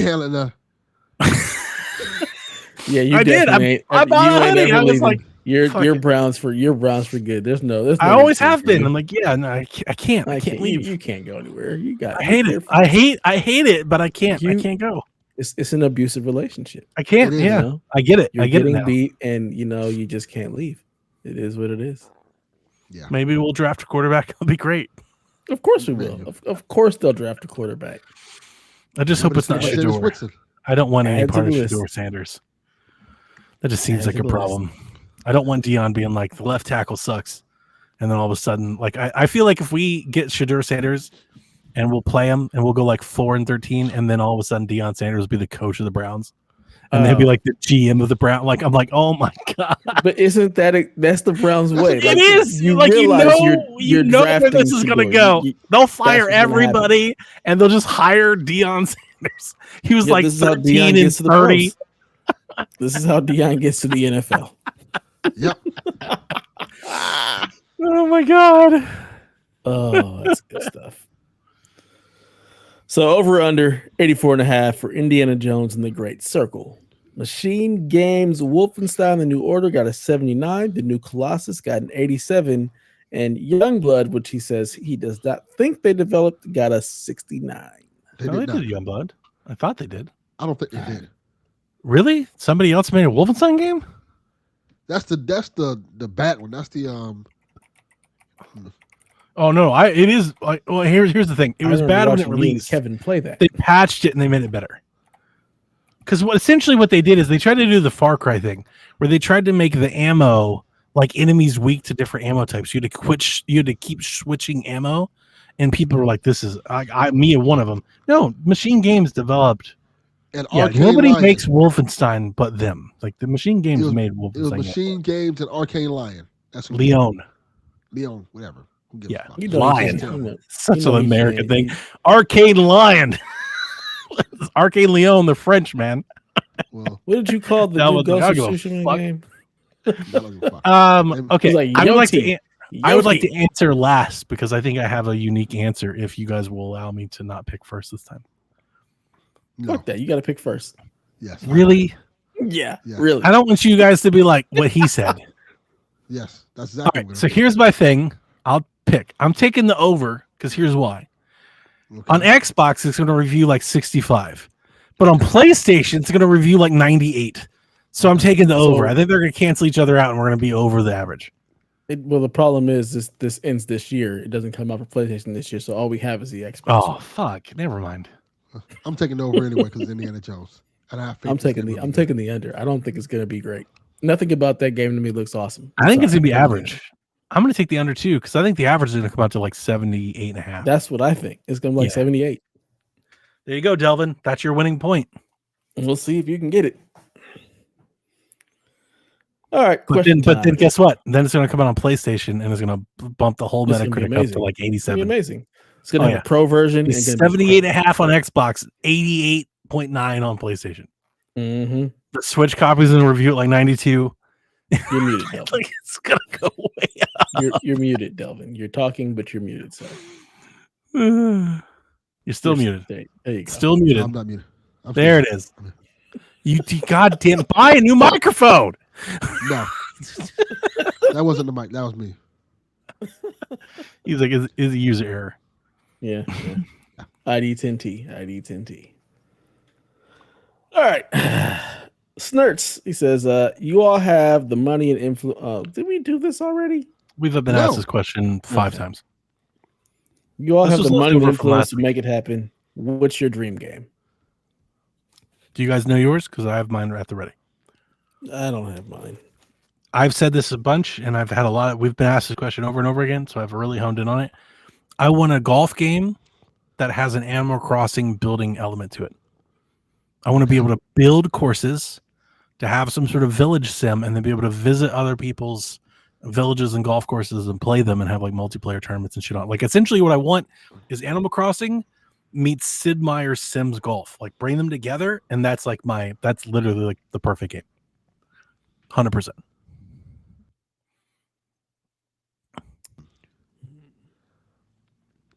I've kind of got my dream games already.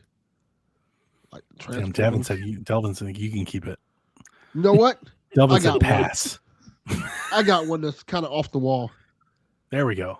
Give me a Captain N game. Wow. Captain N. Now we are fucking talking. Let's go. Awesome. I want a Captain N game, and I want it kind of be in the feel of like you go from different worlds in Nintendo, like Captain N did. Mm-hmm. Yeah. And you fight like bad guys as Captain N with Mega Man You and Kid Astrobot. Yeah, that works. Okay. Captain N, but Astrobot. Got it. You ruined it. You fucking ruined it. Thanks a lot. He just wants a nostalgia trip. No, I want Captain N. Captain N was I fucking want awesome. Captain N. I want the gun. But not the like gun, Astrobot. The light gun. D Life in the chat says, "Give me an Mario FPS." And if you allow me, because we talked about the N64, there's a ROM hack for GoldenEye 007 featuring nothing but Mario characters for $20, and it is totally worth having. There you go. There you go. D Life run around as Mario shooting everyone. Does he say it's a me Mario? Look it up if you haven't. It's hilarious. Mine is definitely going to be a very gory, very violent, very adult themed Legend of Zelda. That'd be great. That's I want God Ghost of War, of Tsushima, but Legend of Zelda. But in Hyrule with Link with a Is it voice. old school God of War or new school God of War? What are we talking about here? New school. I want third person action adventure. I don't want just button mashing. You guys see the rumors they're gonna like bring back those old school God of Wars? Because I love that idea. I've seen a bunch of news about that. Bring them back as what? Like remake those games? Just remake them, like remasters. Okay, that's fine. The original that's trilogy. I'd buy the shit out of that instantly, especially if they put it on Steam. Instant buy. I mean, it's an instant buy anywhere, but if you put it on Steam, I'll buy it twice because I would want to play that on my Ally, but if I could buy it on, I would still buy it on PlayStation 5 too. They're really, but I would want to play it on my Ally. That's where I'd want to play that game. Hot Take Ascension is not that bad. Will they keep the like the sex mini games and stuff in there, or they? Of course. I don't see why they wouldn't. Why would they take them out? Because they're taking a lot of stuff out of games these days. They're not doing shit like that anymore. You add more sex mini games in God of War. Yeah. I mean, now we're fucking talking, Delvin. Let's go. That's why we're pros. That's why we like each other. We're not getting rid of that. We're like, we didn't have enough of this. Yeah. And it's going to be even more graphic because it's remastered, so it's going to be even more realistic. Even better. Let's go. Yeah. We're going to go. We've recorded new voice lines only for this mini game. Yes. The whole boss fight with Medusa. Nah, you just fucking Medusa now. That's it. Wow. Just change it. System seller. Yeah. System let's go. seller. It is. Put that on Steam instead of Ragnarok. Yeah. Let's go. I still got to play Ragnarok. I never even touched it. No, Great no, game. You don't. No, you don't. Just I'm going to. I feel bad because I love the Great first game. one and love all love the fighting original Thor. trilogy. Love them all, but something about the second one, I don't know. It's just I've never had that Fat Thor's compulsion that like I gotta play it. Fat Thor is awesome. He's awesome. He's kind of Realistic Thor is awesome. Eddie V says, has there ever been a fan design concept of a console that you've seen and loved for any platform? Do you like the ideas of fan concept for consoles or hardware? Fuck fans. So Like just like mock-ups, like random like concepts. Xbox Pope. Yeah, Like mock-ups. Xbox Pope, like some of the stuff he'd create. Just Oh, like special editions. mm-hmm. Oh, for sure. Yeah, absolutely. I was thinking like an N64 mini. Like somebody's like, hey, wouldn't it be cool if Nintendo did this? You're thinking like customs. Yeah, just as like a custom design system. concept. Yeah, so that's what I'm. There's that's what I'm assuming. of those. Xbox Pope Yeah. had a bunch of those. There's the Transformers one that looks really cool for the PS4. That looks awesome. There's Yeah, a lot I can tell you now. I don't have any. I don't. a lot really of face care. plates. It's lot of never been faceplates. my thing. Matter of fact, I don't even I'm look at see my they have one for console PS5. Yeah, Xbox Pope made a real Hellblade 2 console and a Fable console, and Xbox didn't. So, Yeah, there's that. Xbox didn't. He also made a Fall Guys Xbox that just makes the Xbox look like a Fall Guy. And that's like, cool. how did Xbox not do that? That system kind of sells They have itself. to sell Xboxes first to even. Yeah, but if you make it a Fall Guy, you probably will sell some of them. I don't think. Dude, they made an Indiana Jones console that you can't buy. Because they wouldn't sell it. That's why they didn't. But they would sell it. That's why everybody was pissed. They were like, "Why? Just let me buy it. Here's $500." Like, no, you got to sign up. Yeah, that doesn't make any damn sense. That's all just talk on the internet. Nobody's actually buying them. No, we're not. There's a bunch of Hellblade 2 console mock-ups. Johnny wants And a I would Hellblade have 2 console. I would have bought any one of them.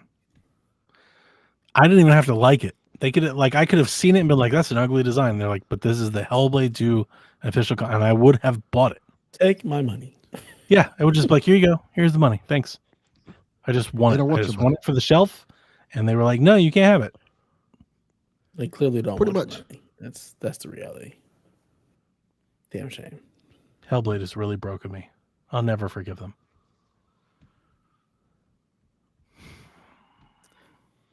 So Big Nick says, "Fuck, marry, or kill of franchises, but only has Assassin's Creed."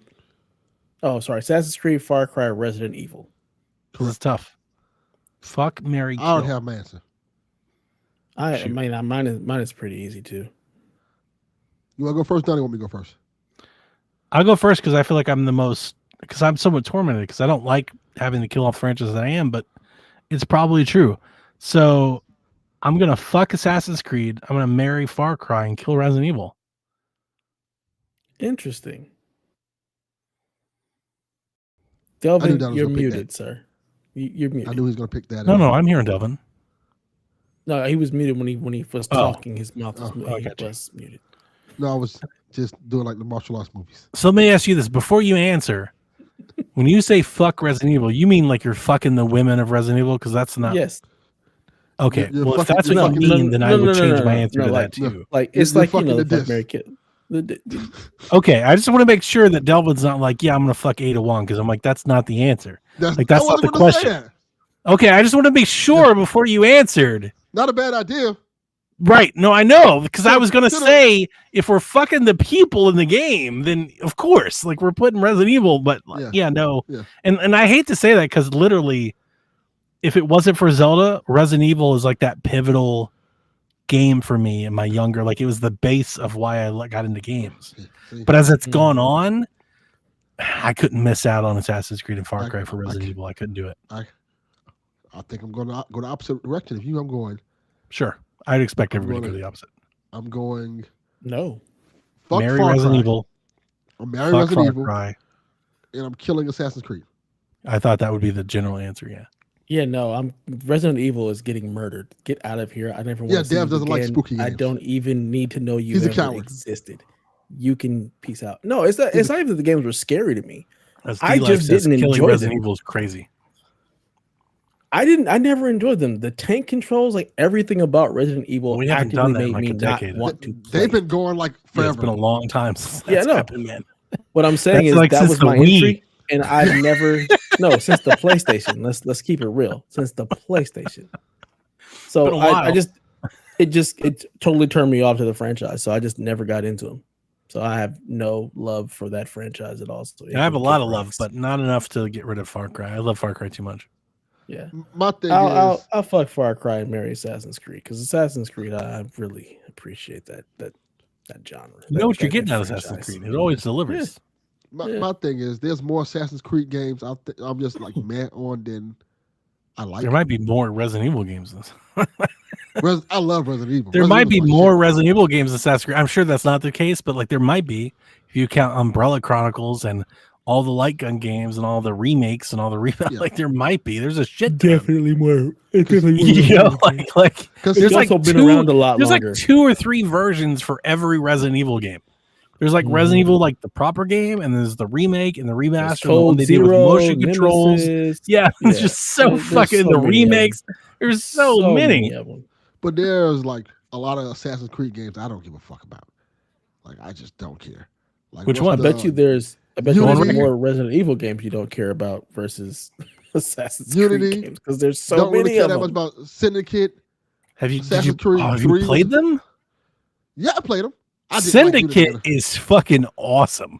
It's really good. It's one of my favorites. The reality is, when have we ever really heard Delvin talk about Assassin's Creed at all? Oh, sure. No, I'm not trying to change his mind, but Syndicate's great.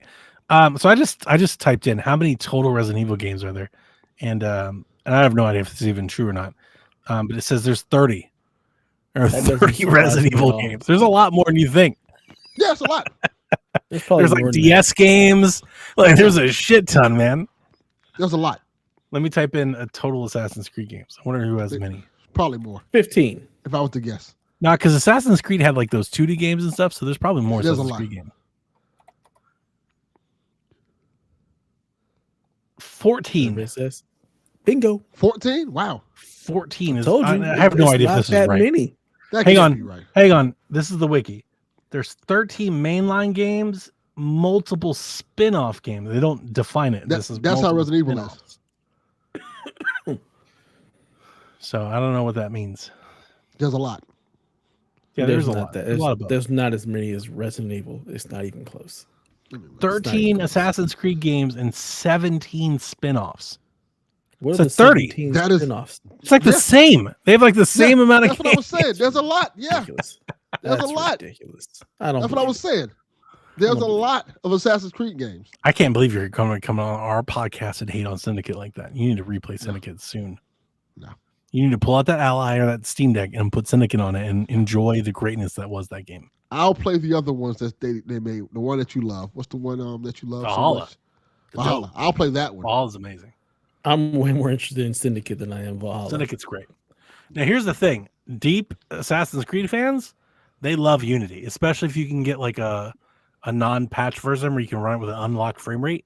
If you can play Unity at its best, like patched and can play, like people love that game. The problem was on PC.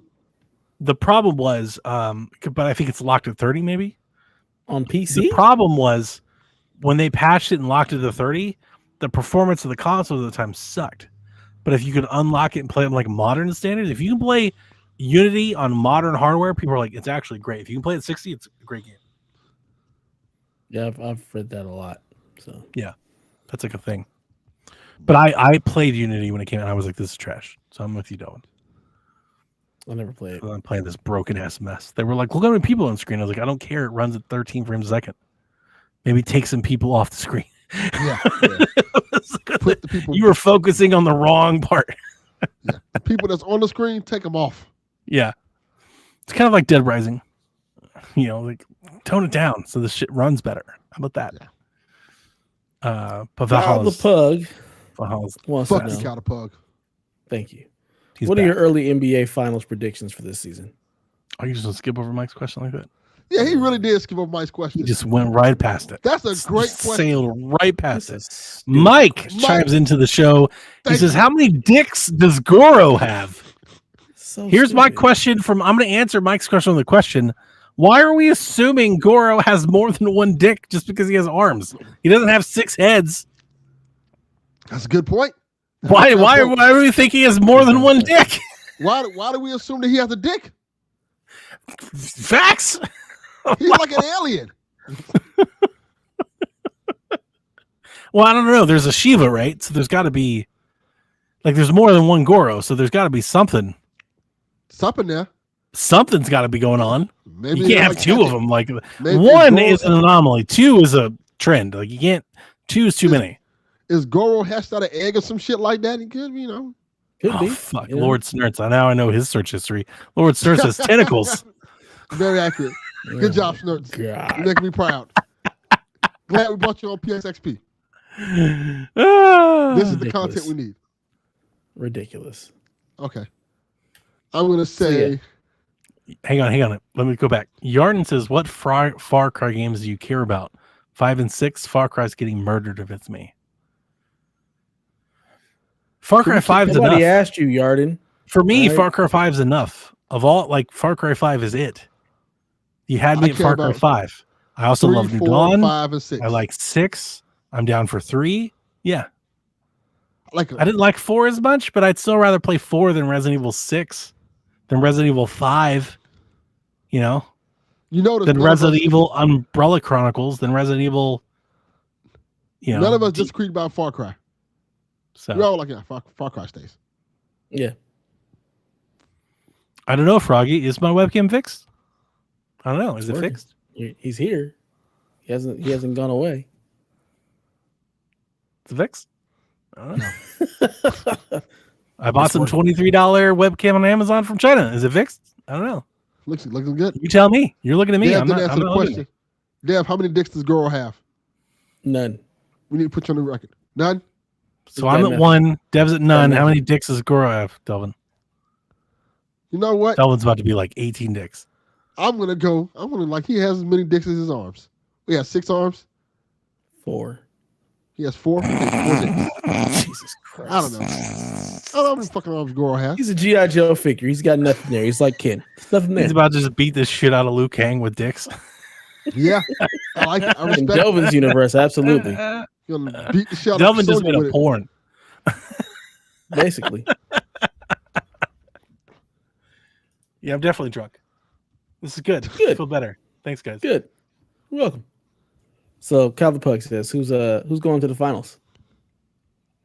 It's definitely the Celtics. They beat the shit out of the Knicks last night. Yeah. And I hate it. I need Tatum to get hurt. I need Jamal. I need Brown to get hit by a car. I need the coach to die on a plane wreck. Like, I need something to happen. Because I can't take it. I hate Boston so much. You can't say that on a podcast. No, I said it. I can't stand it. Like, I don't want to see Boston win ever again. And they keep doing it. And I'm envious and jealous. Okay. So I don't know what else to say. I'm not envious or jealous. I just hate Boston. Of course you're not. You're a Lakers fan. You're not a Cleveland Yeah. fan. We I'm win things, envious and fucking jealous. You know what? I think the NBA will write the script so LeBron James goes to the championship. Not a with his chance. son. He looked like ass last night. Dude looked Of course. 40. You have to write the story. He said a So he screen can got win. plowed over and like could barely get up. I was like, not good. It's game 1, LeBron. Not good, dude. LeBron's like, I got 3 more years. I'm like, I don't know if you got 3 more games in you. They're writing the story What's together. going on Don't over worry. here? They're writing the Yep. storyline. It's gonna be Lakers versus Boston. He did Yeah. have like a windmill jam. He was like 2 of 13, but like one of the 2 was really awesome. So he did have a moment. Lakers versus Boston in Game 7. Bronny hits the game with a baby. Dude, there's nobody in the East that can stop the Celtics, right? There's nobody. No. Philly can't do it. You know, Milwaukee can't do Philly it. There's can't nobody get out of there. their own way. Philly can't even Philly- start. Yeah, Embiid's out. they sure George is can't. out. Like Philly can't even field the team. Cleveland ain't good enough. Like even if we're all healthy, we're just not good enough. You know, it's like who are we looking for? Miami's ancient. You know, like the East is They're shit. not doing it. So Yeah.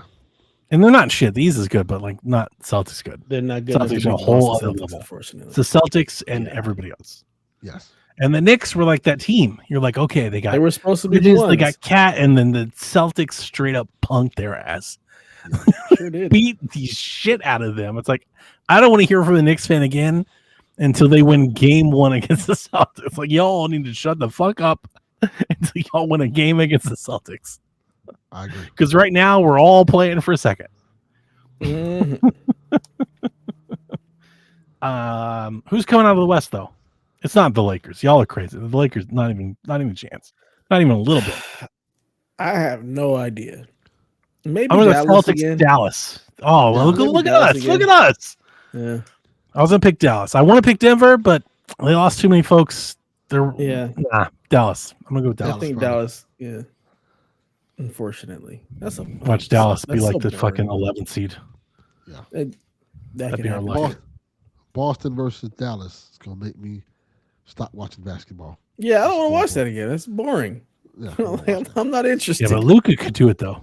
He can. Maybe. He's got that kind of. He's got that in him. He can, but I don't want to watch. It's just that it's Dallas. I don't want to watch. Yeah. Like, damn, that's hard. That's hurtful. No. Look at Froggy. It is. Froggy, you're about to get banned. Fuck Boston. Yeah. Okay, that's the motto of this whole podcast network. It truly is. Play some video games. A fuck Boston podcast. It's like yes, 1000%, 1000%. Fuck Boston. God, I hate them so much. Ugh. That is correct. As a barber, I love this show. It's every stage of beard growth. That's very correct. What? It is. I don't even know what that means, but it's hilarious. I know what it means. Yeah, I agree. Who are the contenders out west besides Dallas and Denver? Like, you can't rule out Joker. He's always got a chance. They need some help. They need health, and I don't know, make a man. trade. Like Minnesota, maybe. Like again. No. Did you see Randall? No. I mean, Randall, I hate to judge a book by its cover, but like, no, not at all, dude. No. And that's my point. Like, it just seems like they're all kind of. I'm saying it now. After one game, no. Yeah. I kind of want to say Sacramento, but no, not Sacramento.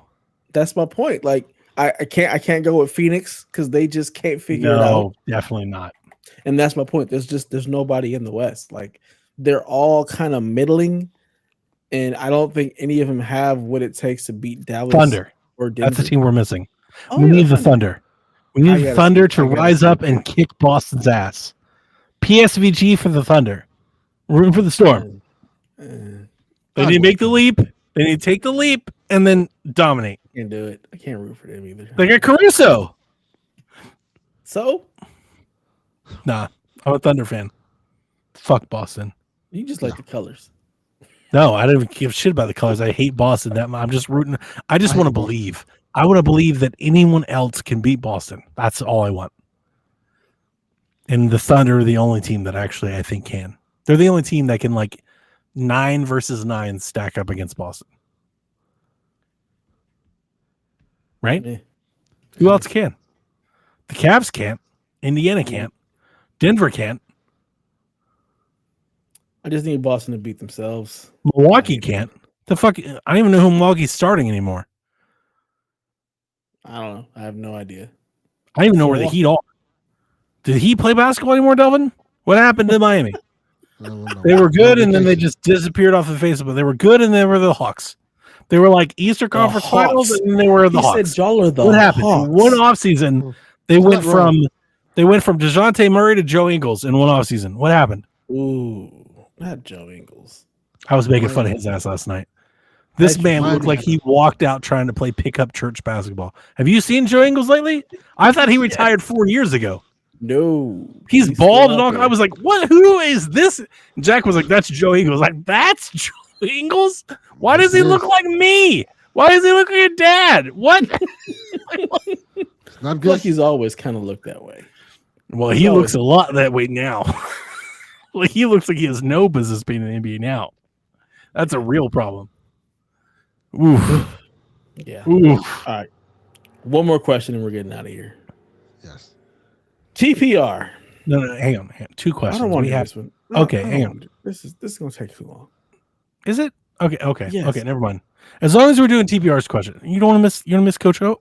We can do Coach Mo next All right, week. We'll get it. Okay, next week. So TPR wants to know what style of French fry is the best fry? Steak cut, stringy, wedges, skin on, sweet potato. What's the best fry, guys? I just want to point out that this motherfucker left out Curly. I'm not saying Curly's best, but it needs to be mentioned.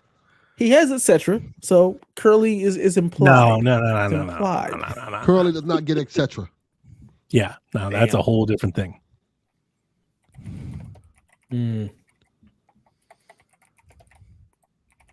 I'm probably gonna have to go with either the curly fry or the crisp cut fry. I do like a good crisp cut. It's just a lot of potato. I like crisp cut.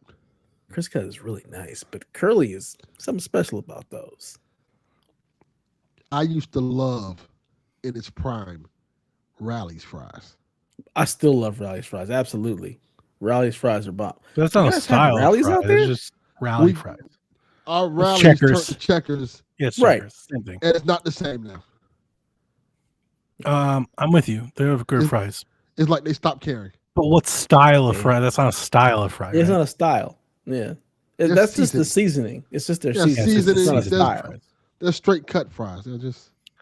But they're seasoned well. I'm really torn here because crinkle, curly. I'm probably gonna go with wedges. I'm a fan of a really good wedge fry, but here's the deal. They need to be kind of hot and kind of crispy. They need to be fresh. Fresh wedges are like goat fry. Oh yeah, you can't. The problem is that most folks that serve wedges are like delis, and they sit in the bag for too long, and they're kind of moist. That's awful. Good.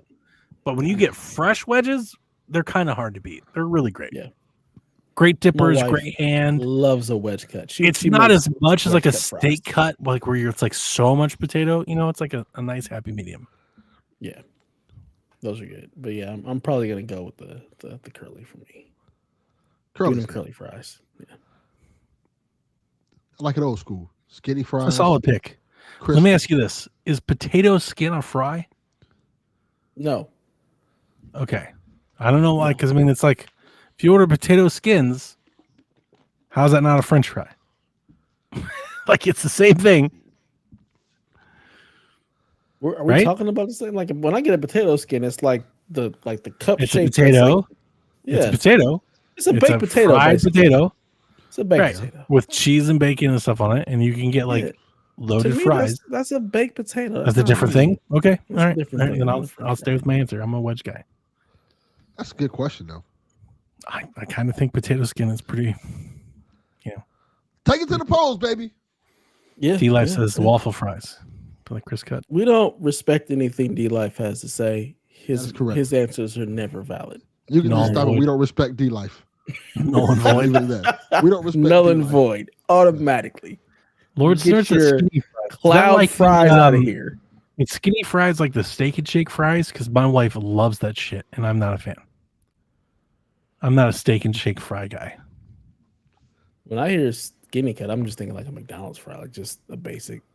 Oh no, you need to go to Steak and Shake. They have skinny fry. I've never even heard of Steak and Shake. I don't think that's a thing out here.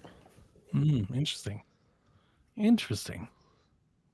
Yeah. D-Life, hella rude. It wouldn't be any other way, D-Life. This is how we do it here. Okay, should I word the question? Is potato skins a fry? Yeah. Okay. Yeah. Or potato skins French fries. Okay. Thank you, Johnny. Yeah. There we go. There's your question of the week. Because the answer is yes. The answer is potato skins. Because I fucking get down with potato skins. Have you guys? Do you guys eat the skin of a baked potato? Do you eat the skin? I do. No. Yes. Because I do. Have you ever met somebody that thought you were weird for eating the skin of a baked potato? Because I have. Yeah. No, I have not. I think that's pretty normal. I've ordered a baked potato and eaten the whole thing, and my plate's cleared, and I've had a waitress come by and be like, "Did you eat that?" I'm like, "Do people don't?" Is that a thing? I don't, but it's like eating a fry with the skin on. It's no different. Right. That's what I've always said. Weird I'm like, to me. that's weird. Yeah, I just don't want the skin if it ain't cooked like a fry, personally. Which restaurant is your favorite fry? Shit.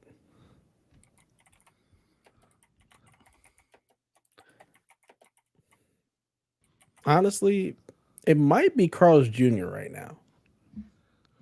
I really like their fries. They're usually pretty crispy. They're thick. I enjoy them. They also have curly fries or crisp cut fries. Jack in the Box has curly fries, but I'd probably go with Carl's Jr. I think McDonald's are too salty. Yeah, I don't like the waffle cut for Chick-fil-A. There's like too many. They're it's too like soft. It's and like it's soft like to me. too few pieces. Yeah, it's not enough. Yeah. I feel like, and I'm not going to include like folks that I think are like I would think something like Five Guys is like a premium fry. So I'm going to omit that, right? Because that's not like legit like fast food fry. Yeah, I really like Burger King's fries. I do too. Okay, thank you. Delicious. I tell my wife that, and she's like, "Donna, that's gross." I'm like, "Man, Burger King's fries are really good." Yeah, I feel it. This is my people. Good. This is my people. They're good. Damn, I want Burger King. Facts. So give me a Hershey Sundae pie and some fries. I went to Wendy's yesterday, and I did not order the Krabby Meal. Good. It's not worth it. It's not. There's no reason to order that thing. The Frosty's pretty good. No, it's not. No, it's not. It's a Pineapple sham. Frosties. It's not a pineapple frosty. It's a it's fucking vanilla frosty with some pineapple drizzle. It's not a pineapple frosty. It's pineapple It's a Frosty.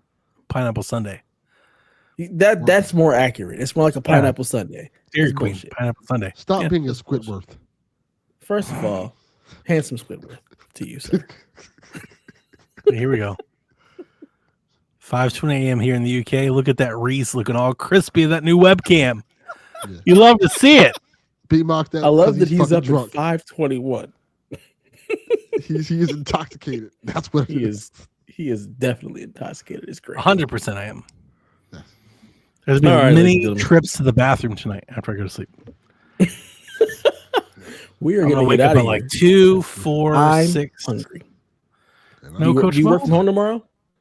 I do. That's of course. Yeah. I don't know. Like like the moment my work is like, you have to come in on Thursdays, we have to change the show. We have to find a different day. Like I can't. Thursdays is my one remote day a week, and it's because of the podcast. Like I specifically was like, no, Don doesn't come in on Thursdays. Nope.